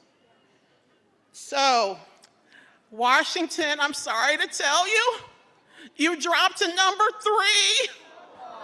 Yeah, it's sad, isn't it? But you can still get up there, but guess what? Texas is number 2 for the Pachyderm. But I want you to know that those bell ringers in Mississippi are number 1 for the Pachyderm right now. Yeah, Mississippi, keep on ringing those bells. All right, and then for the rat. President Riccobono, I'm sorry to tell you, Maryland didn't even make the top 3 right now. Yeah, it's very sad. So let me see here. Let's see. Oh, no, sorry. All right, Mississippi, you can walk away with the mule. You're number 3. But right after Mississippi is Texas. And then thanks to a generous person in Colorado, you might get the Pack Rat this year. Colorado. So, my friends, get back there to the Pack table. We need your dollars each and every month so that blind people across the country can live the lives we want. And so you know, again, where your dollars go to. Get on the Pack plan, sign up today. We need your contributions right away. Funding our movement, it must be done so all our battles can be won. Thank you, Mr. President. Thank you, Marilyn. We're going to move to our resolutions and to the Give 25 folks. If you want to make any kind of final announcement, let me know before we get too deep into resolutions. All right, we're going to move to our resolutions now. We have, if I count right, 14 resolutions left. 15. I think we did one. Do we still have 15? Yeah. Okay. Well, there you go. I can't count, you know? Well, that's why we leave it to the chairman. But before we get there, let me just talk to the convention a little bit. I noticed that it's 3:25. So All these resolutions, by long-standing practice now, have been posted to nfb.org/resolutions for, well, since actually before the committee met. You can still review them there while we go through them on the convention floor. We can read every resolution, every word of every resolution if you want. Many years, when we've had more resolutions, what we've done is we've read the resolves, and if there's controversy about a resolution, we would go back and then read the whole resolution. How do you feel about that? All right, sounds like, Mr. Chairman, we should proceed with just reading the resolves unless we get to something controversial. So I'll turn it over to our chairman, who can count better than I can. Okay, so we're going to start with Resolution 2026-02.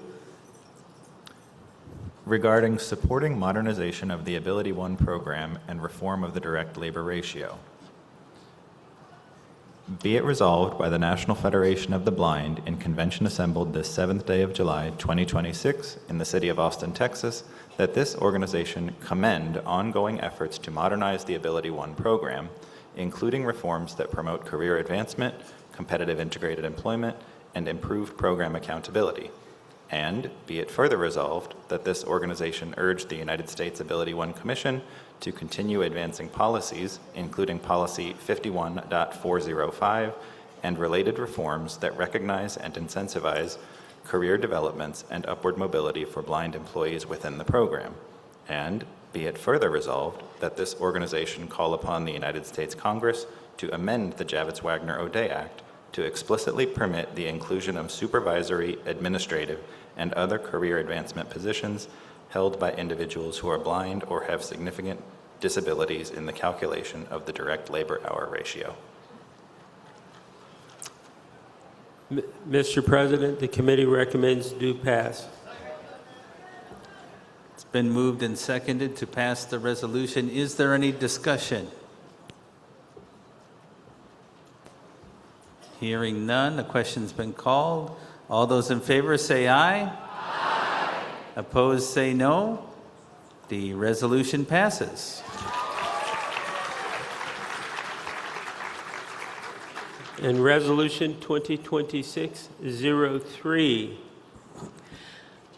Be it resolved by the National Federation of the Blind in convention assembled this 7th day of July 2026 in the city of Austin, Texas, that this organization demand that Meta improve and enforce quality control processes that prevent high-impact accessibility defects from being introduced into the Facebook product. And be it further resolved that this organization demand that Meta make accessibility a priority by collaborating with the National Federation of the Blind and screen reader developers. And be it further resolved that this organization urge Meta to establish a target date of July 1st, 2027 for a substantial revamp of the Facebook website that places accessibility at its heart. Mr. President, I think everybody can guess what that resolution was about, but we didn't actually read the title, so it was regarding ongoing Facebook accessibility defects, and the committee recommends do pass. Been moved and seconded to pass the resolution. Is there any discussion? Hearing none, the question's been called, and all those in favor say aye. Aye. Opposed say no. The ayes have it. The resolution passes. I should have said earlier, got a little flustered by not being able to count.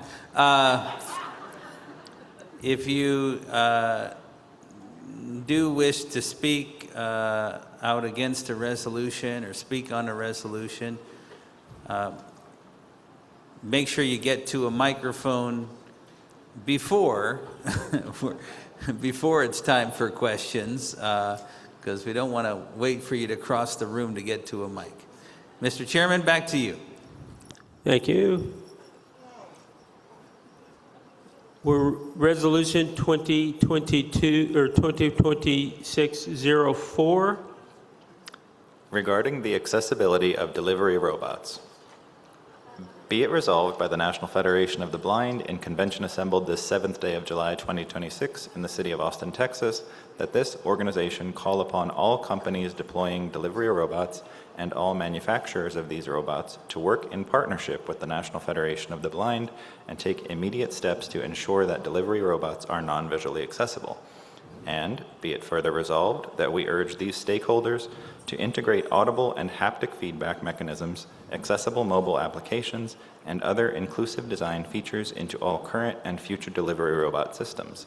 And be it further resolved that this organization urge all policymakers involved in promulgating regulations and guidelines regarding autonomous delivery robots to require non-visual accessibility in the creation and deployment of the robots, ensuring that the blind can travel safely and independently in our communities while enjoying the convenience of these delivery robots on terms of equality.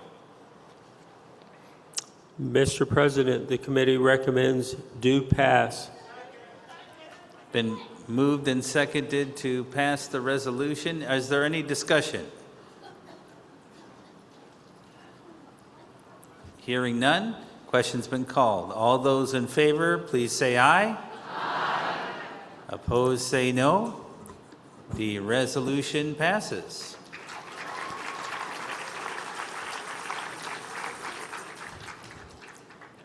Resolution 2026-05.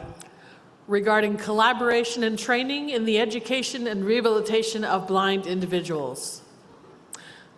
Be it resolved, usual language, that this organization urge university programs responsible for training and certifying teachers of blind students and rehabilitation counselors serving blind consumers to collaborate with the National Federation of the Blind to enhance their curricula through training in the alternative skills of blindness and meaningful exposure to successful blind adults. And be it further resolved that this organization urge state departments of education and vocational rehabilitation service agencies to support current staff in forming these connections and to actively recruit and hire individuals who have acquired this expertise through collaboration with the National Federation of the Blind.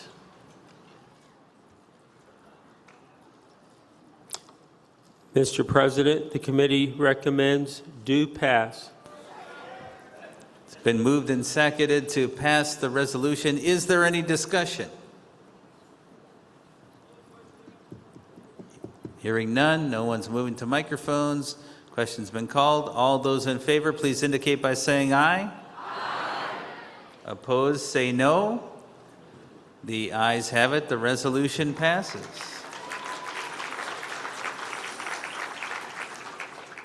Resolution 2026-06.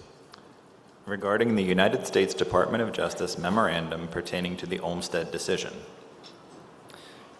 Be it resolved by the National Federation of the Blind in convention assembled this 7th day of July 2026 in the city of Austin, Texas, that this organization condemn and deplore any attempt to curtail the rights of Americans with disabilities up to and including any measure which would seek to institutionalize people with disabilities against our will. And be it further resolved that this organization urge the Department of Justice to rescind its memorandum on the Olmstead Community Integration Mandate, Section 504, and Title II, to clarify that people with disabilities do have the right to receive services in our local communities. Mr. President, the committee recommends do pass. Been moved and seconded to pass the resolution. Is there any discussion? Hearing none. All those in favor, please indicate by saying aye. Aye. Opposed, say no. The ayes have it. The resolution passes. Door prize. Oh, yeah, let's have a door prize. Awesome. So we are going to give out a $50 and a Live the Life You Want hat. Do we have an Athena Ortiz from New York? Oh, she's at Kids Camp. No. Kids camp, they're saying? I'm hearing Is- that a parent does not count. Is it? Oh, it does. Okay. Okay. Awesome. We've also got We got four. Okay, we got another one to go to virtuals. And the next three names I say will go to prize, send an email to prize@nfb.org and use the code of Youth Slam. The first one is Charlene Ota of North Dakota, Sandy Alvarado, Nebraska, and Kevin Roberts, excuse me, Georgia. Kevin Roberts, Georgia. You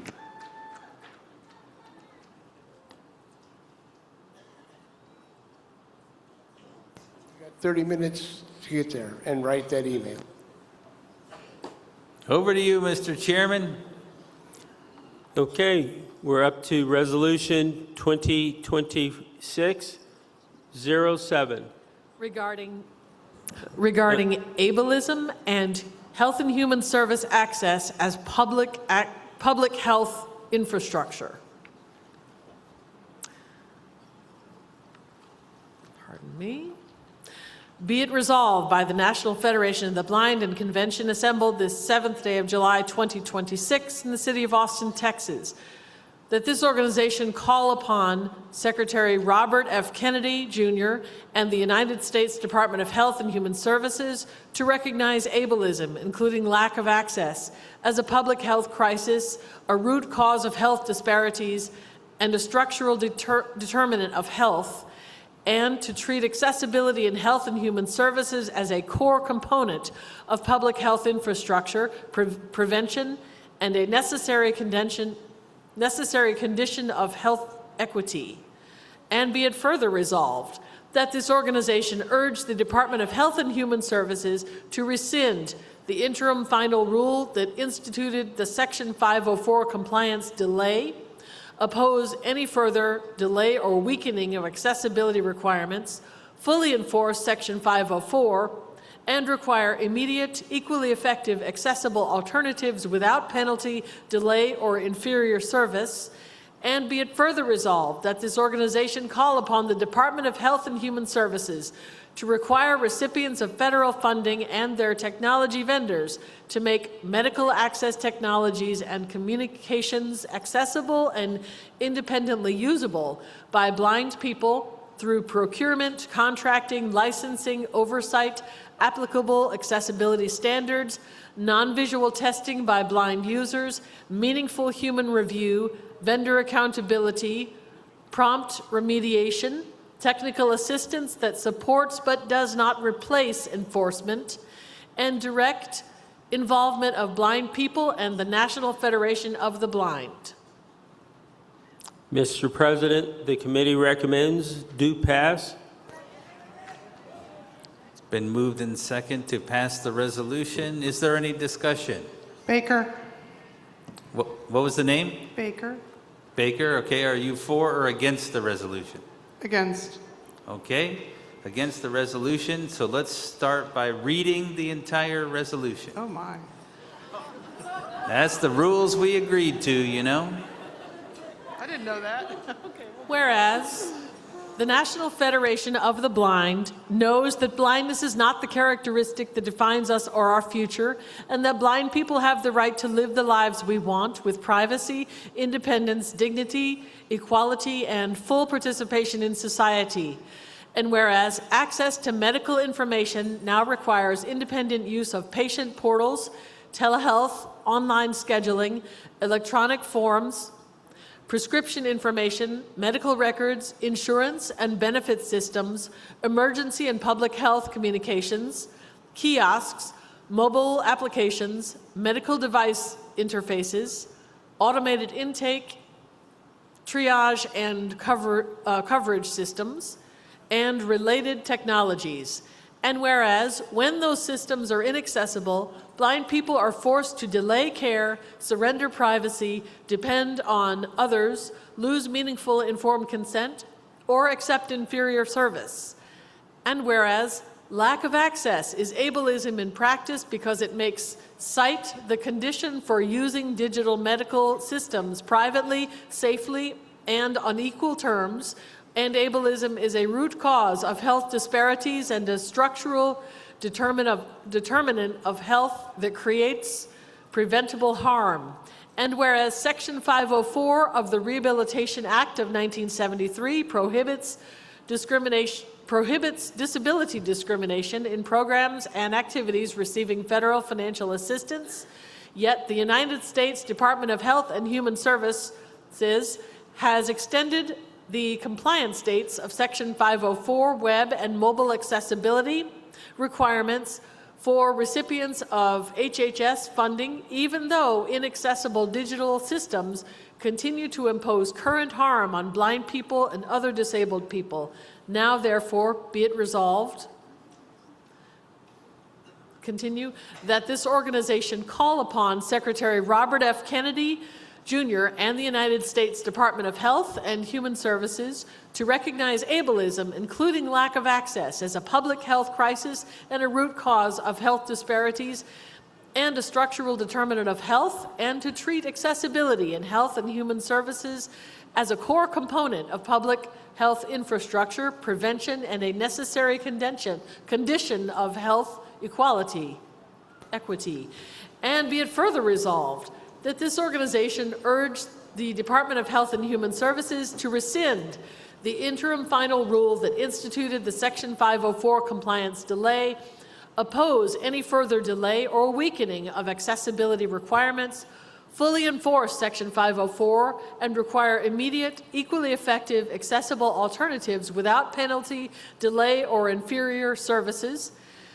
And be it further resolved that this organization call upon the Department of Health and Human Services to require recipients of federal funding and their technology vendors to make medical access technologies and communications accessible and independently usable by blind people through procurement, contracting, licensing, oversight, applicable accessibility standards, non-visual testing by blind users, meaningful human review, vendor accountability, prompt remediation, technical assistance that supports but does not replace enforcement, and direct involvement of blind people and the National Federation of the Blind.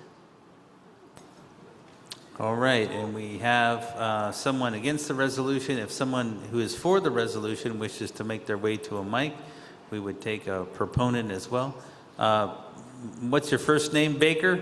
Kay. Kay Baker. Okay, go ahead. All right, so the concept of the resolution itself is great, except well, let me start at the beginning. So the concept is great. The fact that we need this technology to be accessible, we want to be treated with the respect that we deserve in terms of our medical care. But words are important. Words mean a lot.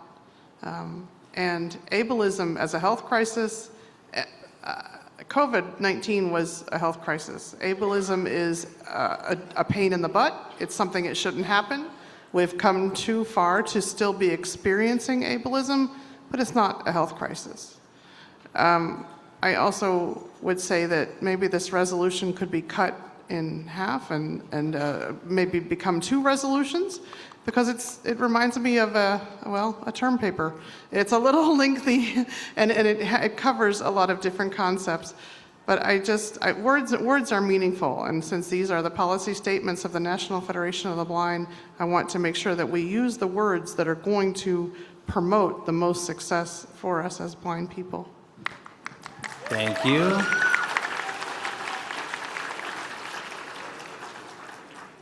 Do we have someone for the resolution? I heard. Salisbury. Are you for the resolution? Yes, sir. Okay, go ahead. Hi, everyone. This is Justin Salisbury from Minnesota, and I support this resolution. And I support it actually because of the things that were expressed as a reason to be opposed to it. I think it's a really good thing to recognize ableism for the public health crisis that it is, because ableism undergirds so many of the things that affect us. Ableism shows up everywhere we go. Ableism shows up every place that we show up in the world, every interaction that we have with the world. It is everywhere. And it affects our health. If ableism affects the ability of blind people to afford good housing in places where the air is clean and the water is good to drink, that's ableism affecting our health. If ableism makes it harder for us to get health care, ableism is making it harder for us to get health care. Over and over, when we have issues with health, ableism is behind it. And the thing is, once we recognize that, we can start educating the public about that, and we can start directing government funds toward things that will help to fix it. And so that is why this is so important, because all of these public health funds, all of these regulations that apply to health and health care, we can address those things if we understand the role that ableism has in all of this. So please support this resolution. All right. The question has been called. Are you all ready to vote? Okay. All those in favor of passing the resolution, please say aye. Aye. All those opposed to the resolution, say no.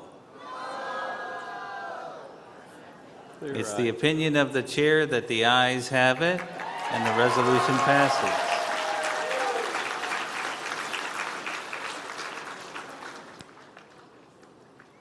Resolution 2026-08. Regarding HCAPTCHA accessibility cookies. Be it resolved by the National Federation of the Blind in convention assembled this 7th day of July 2026 in the city of Austin, Texas, that this organization condemn and deplore the HCAPTCHA accessibility cookie and its use, and be it further resolved that this organization call upon HCAPTCHA and any organizations that operate or manage HCAPTCHA services to immediately discontinue the use of the accessibility cookie feature, and be it further resolved that this organization demand that HCAPTCHA replace this failed system with bot prevention methods that do not rely on visual challenges, audio challenges, cookies, or other workarounds that burden blind and deafblind users with convoluted processes, inaccessible verification steps, and privacy violations. And be it further resolved that this organization urge all website operators currently using the HCAPTCHA accessibility cookie to evaluate truly accessible alternatives such as proof-of-work systems that operate invisibly in the background, require no user interaction, and do not require blind and deafblind users to sacrifice their privacy in exchange for equal access. Mr. President, the committee recommends do pass. It's been moved and seconded to pass the resolution. Is there any discussion? You must be at a microphone.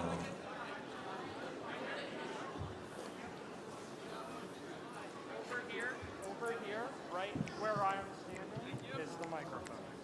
Hello. Good afternoon. And your name? My name is Ryan DeBlett. I am from South Carolina. And are you for or against the resolution? I'd be against for just one specific part of it that I take issue with. Well, you got to be against the whole thing, but okay. Well, we will also take a proponent if a proponent wants to move to a microphone. Ryan, go ahead. So, main thing I disagree with in this is I've had to use the HCAPTCHA accessibility cookie for work. I test congressional websites, and they have those on a lot of pages. My main concern is I understand, yes, we want to replace that with something that's less convoluted and easier to use, but demand that we stop using it immediately while we evaluate alternatives seems to me that it leaves open a gap where we would have, the ability to have something that's not accessible in the meantime or no stopgap measure. So I think that the discontinuation of the accessibility cookie feature should be paired with the implementation and shouldn't happen first. And that's just a language thing, kind of like the last person who dissented on the last resolution. Thank you. All right, thank you. Is there someone for the resolution? How is this going to work? Well, Is there someone that wishes to speak for the resolution? I see Jonathan. I see Jonathan Mosen moving toward a microphone, and I'd be willing to recognize him.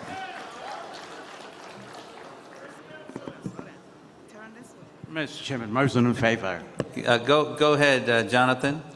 Mr. Chairman, I understand the concern that's been expressed, but there are actually a myriad of alternatives available now that do not discriminate against our privacy, that do not cause you consistent runarounds just to try and obtain this cookie that seldom works. If we're talking about crises, this is a technology crisis that is locking out blind people from services when they just want to transact businesses or sign up to an account. If people want to switch to something, why not Google Capture? Google Capture has a number of solutions, including a simple checkbox that says, I am not a robot. That is available today, and I think that we should encourage those services who are using this egregious, awful accessibility cookie to stop right now and switch to something that already exists and is fully accessible. So I urge the convention to pass the resolution. Okay. Are you all ready to vote? Okay, sounds like it. All those in favor of passing the resolution, please indicate by saying aye. Aye. All those opposed, please indicate by saying no. The ayes have it. The resolution passes. Before we move on, I think we should try to get a Give 25 update if we can. And a door prize, question mark? Oh, sure. And just, we didn't say it earlier. But I want to go first. Door prizes can go to the kiddos as long as the parent is here in the room, you know? Yeah. Go ahead, door prize. And then we'll take Give 25, and then we'll have a fit break.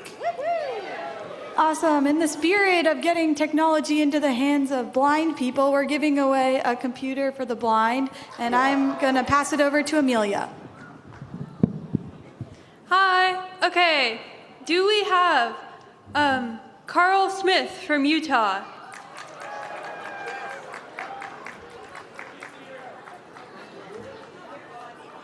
We got him. We found. Got him. Thank you. Excellent. Hello, everyone. Give 25 is an exciting time. We have raised more than $35,500 in the Give 25 campaign. And I like making Everett Bacon pay. So we would love to have IRA give more in their generous match, but in the process, we'd love to give more of you the possibilities. There's a whole bunch of people who have 3 connectors out there. Wah, wah, wah. You need a 4th connector to be eligible to win that Braille Note Evolve. Let's make it happen by reaching out. You can give to any of our 4 funds, our White Kind funds, funding all of the advocacy work that you heard about today. You can work to give to the Kenneth Jernigan funds so that you can support first-time convention attendees and our next generation of leadership development programs. Our Rainy Day Fund, the Sun Fund, or our Pembroke Fund. Go to nfb.org/give25-donate, or you can go to the back outside of Minnesota in the back of the room. You can find the Give 25 table, or you could still leave a message at 410-659-9314, extension 2430, to do the Give 20, and just leave your name and contact information. At 5 o'clock, we absolutely, positively will be shutting things down at convention time. So please, please, please take the action now to Give 25, support our work, and hopefully we'll be calling your name on to Wednesday night. Thank you. All right, is everybody ready to get up? All right. So ever since I've been doing fit breaks, I've been wanting to try to think of a way to make us have a line dance in this room. So we're going to try it today. So everybody stand up. I'm going to teach you the moves first, When the song comes on, we're going to do it a couple times at about half speed, and then we're going to go up to full speed. So you're not going to be moving far. You're going to step right, bring your feet together, left, bring your feet together, right, bring your feet together, step left. Then you're going to kick your right foot, kick your left foot, and then you're going to shake your hips while you tip your cowboy hat. So shake your hips while you tip your cowboy hat. So it's right, together, left, together, right, together, left, kick, kick, shake your hips and tip your hat. Does that make sense to everybody? All right, we're going to try it with the music.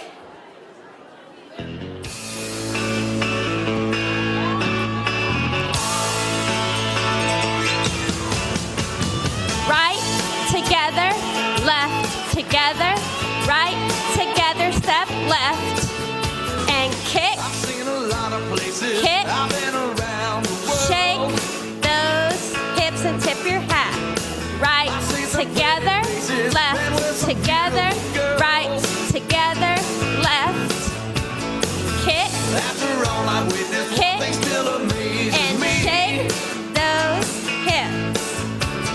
Right, together, left, together, right, together, left, and kick, kick, and shake those hips. Now we're gonna go faster. Right, together, left, together, right, together, left, and kick, kick, shake those hips. Right, together, left, together, right, together, left, kick, kick, shake those hips. Right, together, left, together, right, together, left, kick, kick, tip that hat. Right, together, left, together, right, together, left, kick, kick, shake those hips. Right, left, right, left, kick, and shake those hips. You guys are looking amazing. Left, right, left, kick, and shake those hips. Right, left, right, left, kick, kick, shake those hips. Right, left, right, left, kick, and shake those hips. Right, left, right, left, kick, and shake those hips. Can I get a yeehaw?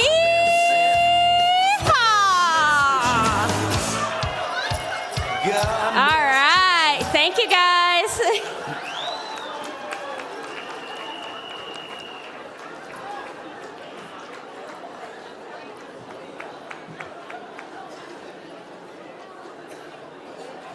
I'm just impressed that Jessica's guide dog can keep up with that. That's all right, back to you, Mr. Chairman. Resolution 2026-09.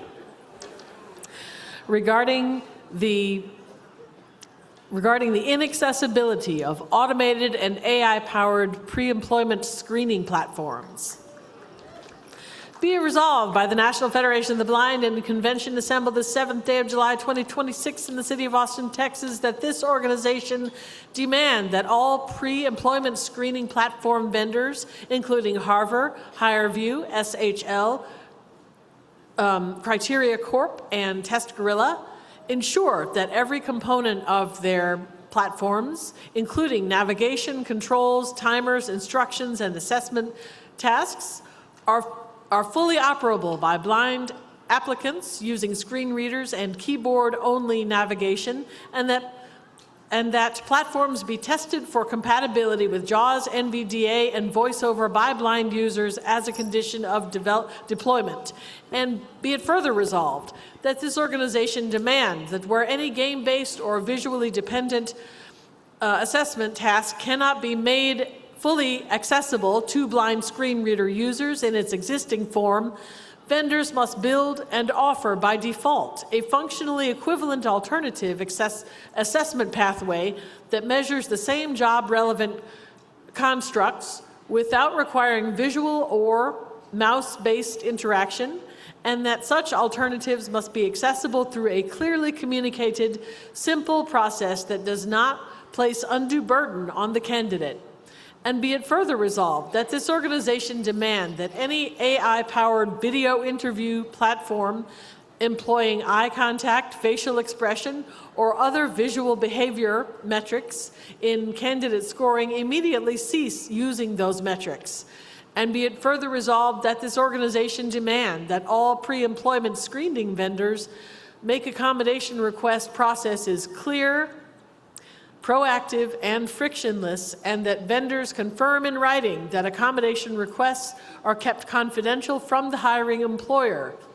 And be it further resolved that this organization call upon employers to require vendors to provide documentation of screen reader accessibility verified by blind users, and to reject or suspend use of any platform that cannot demonstrate such compliance, recognizing that the ADA makes employers liable for inaccessible third-party tools used in their hiring processes. And be it further resolved that this organization call upon the Equal Employment Opportunity Commission and the United States Department of Justice to move beyond technical assistance guidance and promulgate enforceable rules that establish concrete, verifiable screen reader accessibility standards for pre-employment screening technology, and to pursue systemic enforcement investigations of widely deployed inaccessible platforms rather than requiring individual blind job seekers to bear the cost and risk of bringing complaints themselves.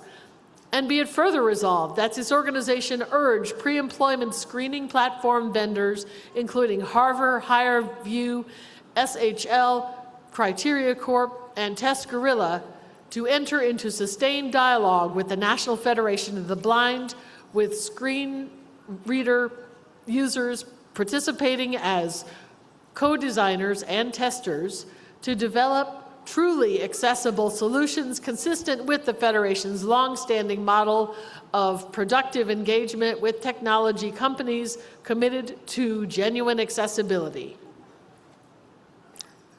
Mr. President, the committee recommends do pass. Been moved and seconded to pass the resolution. Is there any discussion? Hearing none, all those in favor, please indicate by saying aye. Aye. Opposed, say no. The ayes have it, the resolution passes.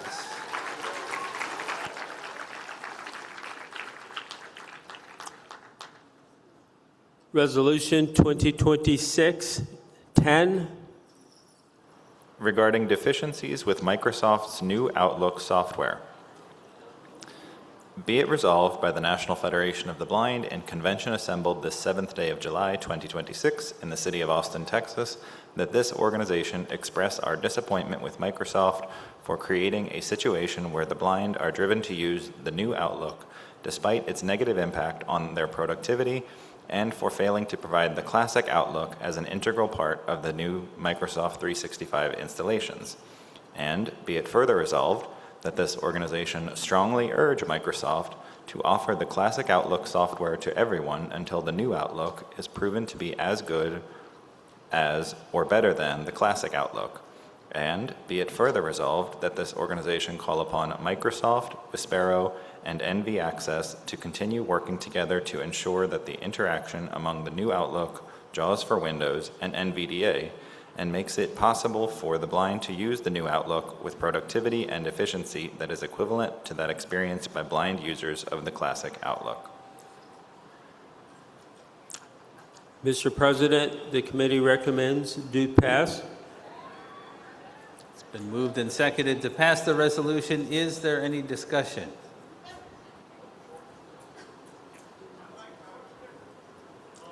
Hearing none, the question's been called. All those in favor, please indicate by saying aye. Aye. Opposed, say no.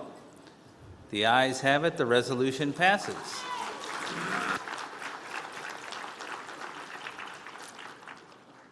Resolution 2026-11. Regarding accessible pedestrian signals. Be it resolved by the National Federation of the Blind in convention assembled this 7th day of July 2026 in the city of Austin, Texas, that this organization urge transit and traffic engineers and other responsible officials to adopt APS installation plans based on consultation with chapters and affiliates of the National Federation of the Blind and others with knowledge and interest in promoting pedestrian safety, including consultation with certified blind mobility instructors, and our thousands of members whose expertise is informed by our lived experience crossing streets and navigating safely from place to place every day. And be it further resolved that although PROAG will affect the prevalence of APS in years and decades ahead as signals are altered and new signals installed, this organization urged transit and traffic engineers and others responsible officials to give more immediate priority to installing APS technologies at all intersections where walk signs do not coincide with stop-and-go signals for vehicular traffic, including intersections where signals are set to stop traffic from all directions while pedestrians get the walk sign to cross in any direction, diagonal included, and in all cases at intersections where signals include leading pedestrian intervals requiring stopped traffic to remain stopped while pedestrians get the walk sign to start crossing before traffic is allowed to go in the same direction. And be it further resolved that this organization urge proactive adherence to PROAG with respect to accessible pedestrian signals to achieve more purposeful and consistent placement, design, and maintenance of APS technology to best meet well understood and actual pedestrian safety needs as best explained by the blind ourselves. Mr. President, the committee recommends do pass. It's been moved and seconded to pass the resolution. Is there any discussion? Yes. Okay. Hello, my name. Are you for or against the resolution? I am for it. Oh, okay. Do we have someone that wants to speak against it? You still want to speak for it? There's no one against it. I do. Okay, go ahead and give us your name. My name is Quinn. I'm a cane travel instructor, and I just want to say how important this resolution is. All over you find audible pedestrian signals that are in weird places that you can't find, that are obstructed by snowbanks, and we need to hold cities accountable to standards that need to be enforced. Audible pedestrian signals are not just for the blind. I can cross without them. I teach people to cross without them. But they are a part of making a city accessible to everybody, everyone. Thank you. Thank you. Any other discussion? The question has been called. All those in favor, please indicate by saying aye. Aye. Opposed, say no. The ayes have it. The resolution passes. Resolution 2026-12. Regarding the realignment of special education services, rehabilitation programs, and civil rights enforcement within the federal government.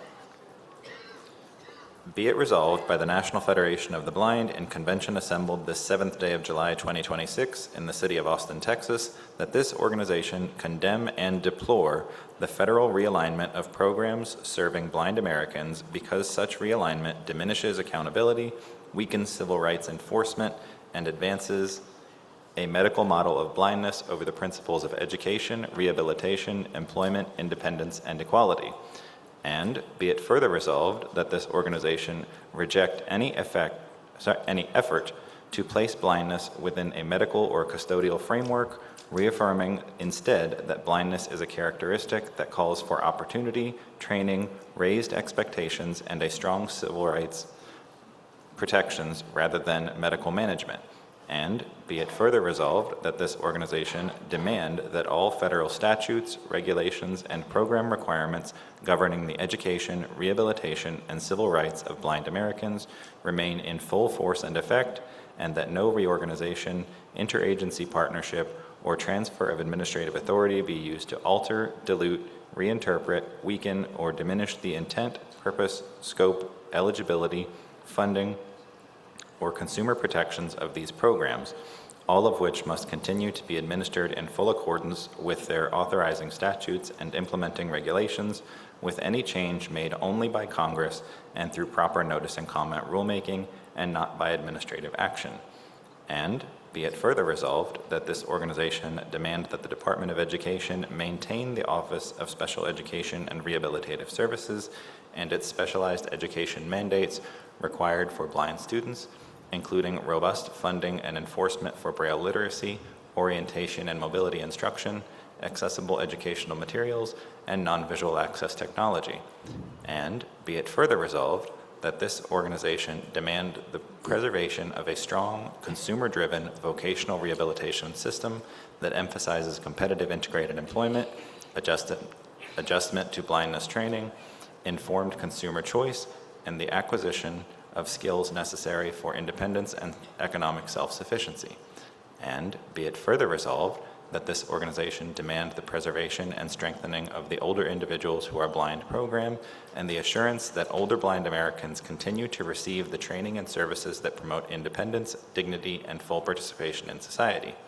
And be it further resolved that this organization demand that the Department of Justice ensure that the Office for Civil Rights and their coordinated enforcement mechanisms do not create systemic delays in investigating and resolving complaints, but instead provide vigorous and timely enforcement of federal disability rights laws, and that federal oversight remains sufficient to ensure states and local entities do not weaken the protections owed to blind Americans. Mr. President, the committee recommends do pass. It's been moved and seconded to pass the resolution. Is there any discussion? Hearing none, the question's been called. All those in favor, please indicate by saying aye. Aye. Opposed, say no. The ayes have it. The resolution has passed. President Riccobono, knock knock. Who's there? $50 for $50 for who? Josie Jordan of Colorado. Got him. Got her. Thank you. You're getting better at this, Tricia. Hey, give me a couple days. I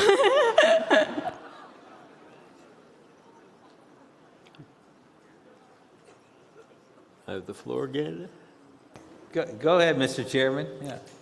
Resolution 2026-13.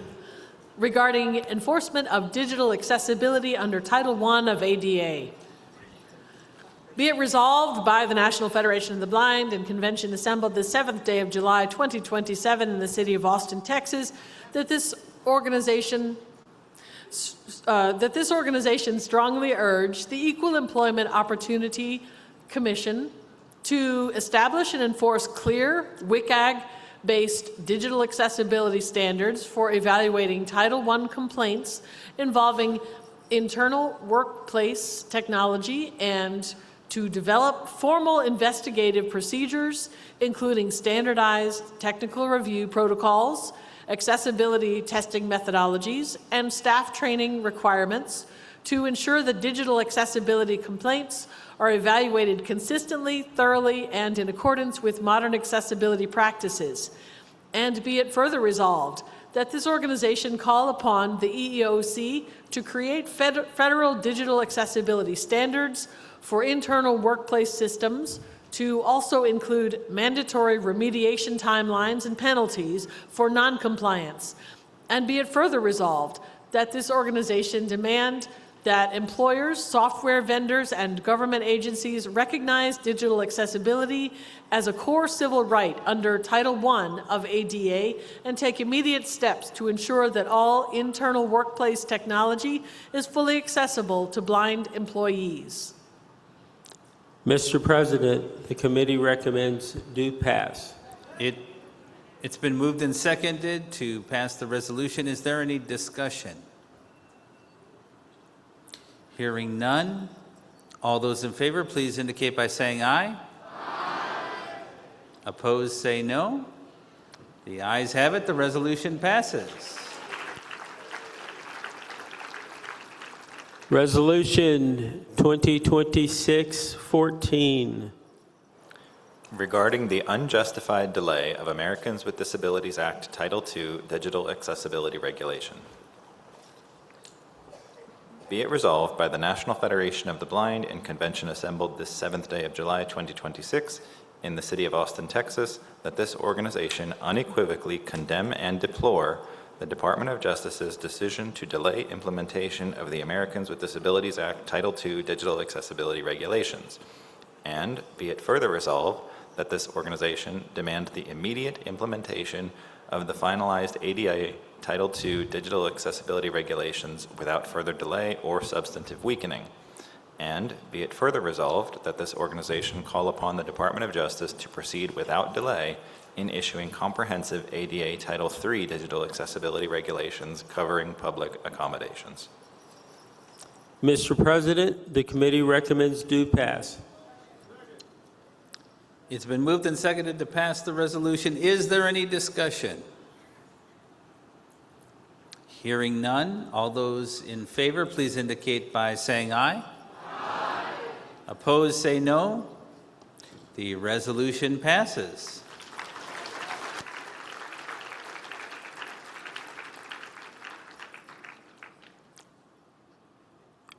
Resolution 2026-15. Regarding support for the Global Declaration on Braille Literacy in Education. Be it resolved by the National Federation of the Blind in convention assembled this 7th day of July 2026 in the city of Austin, Texas, that this organization formally endorse the principles set forth in the Global Declaration on Braille Literacy in Education and encourage the United States government, educational institutions, agencies for the blind, educators, and other stakeholders to do the same. And be it further resolved that this organization affirm its unwavering commitment to advocate for policies and practices that ensure every blind and deafblind child and every blind and deafblind person who relies on Braille has access to timely, high-quality Braille instruction, qualified teachers of Braille, accessible educational materials, and modern Braille technologies necessary to achieve literacy and full participation in society. Mr. President, the committee recommends do pass. Been moved and seconded to pass the resolution. Is there any discussion?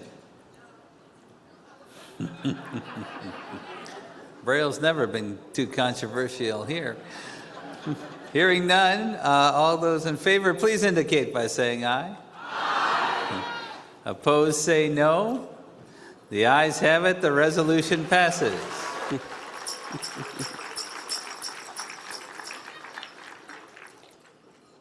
Mr. President, before we move on to the last resolution, I would like to give thanks to our readers, Jennifer Dunham and Kyle Walls.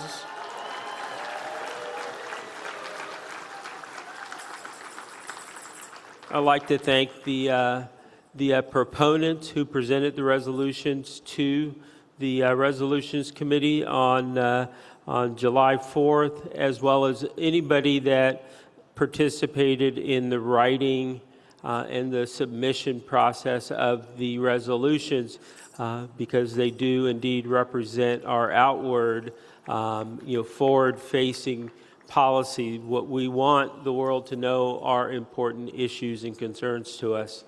And last, thank you, President Riccobono, for your leadership and guiding us through the follow-up of these resolutions as we go forward with our mission here. Resolution 2026-16.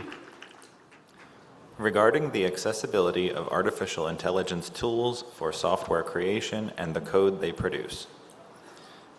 Be it resolved by the National Federation of the Blind in convention assembled this 7th day of July 2026 in the city of Austin, Texas, that this organization call upon all companies producing artificial intelligence tools for the creation of software to ensure that the user interfaces of those tools are fully non-visually accessible across all platforms for use by the blind and are tested with screen readers so that blind people can fully realize the promise this technology holds.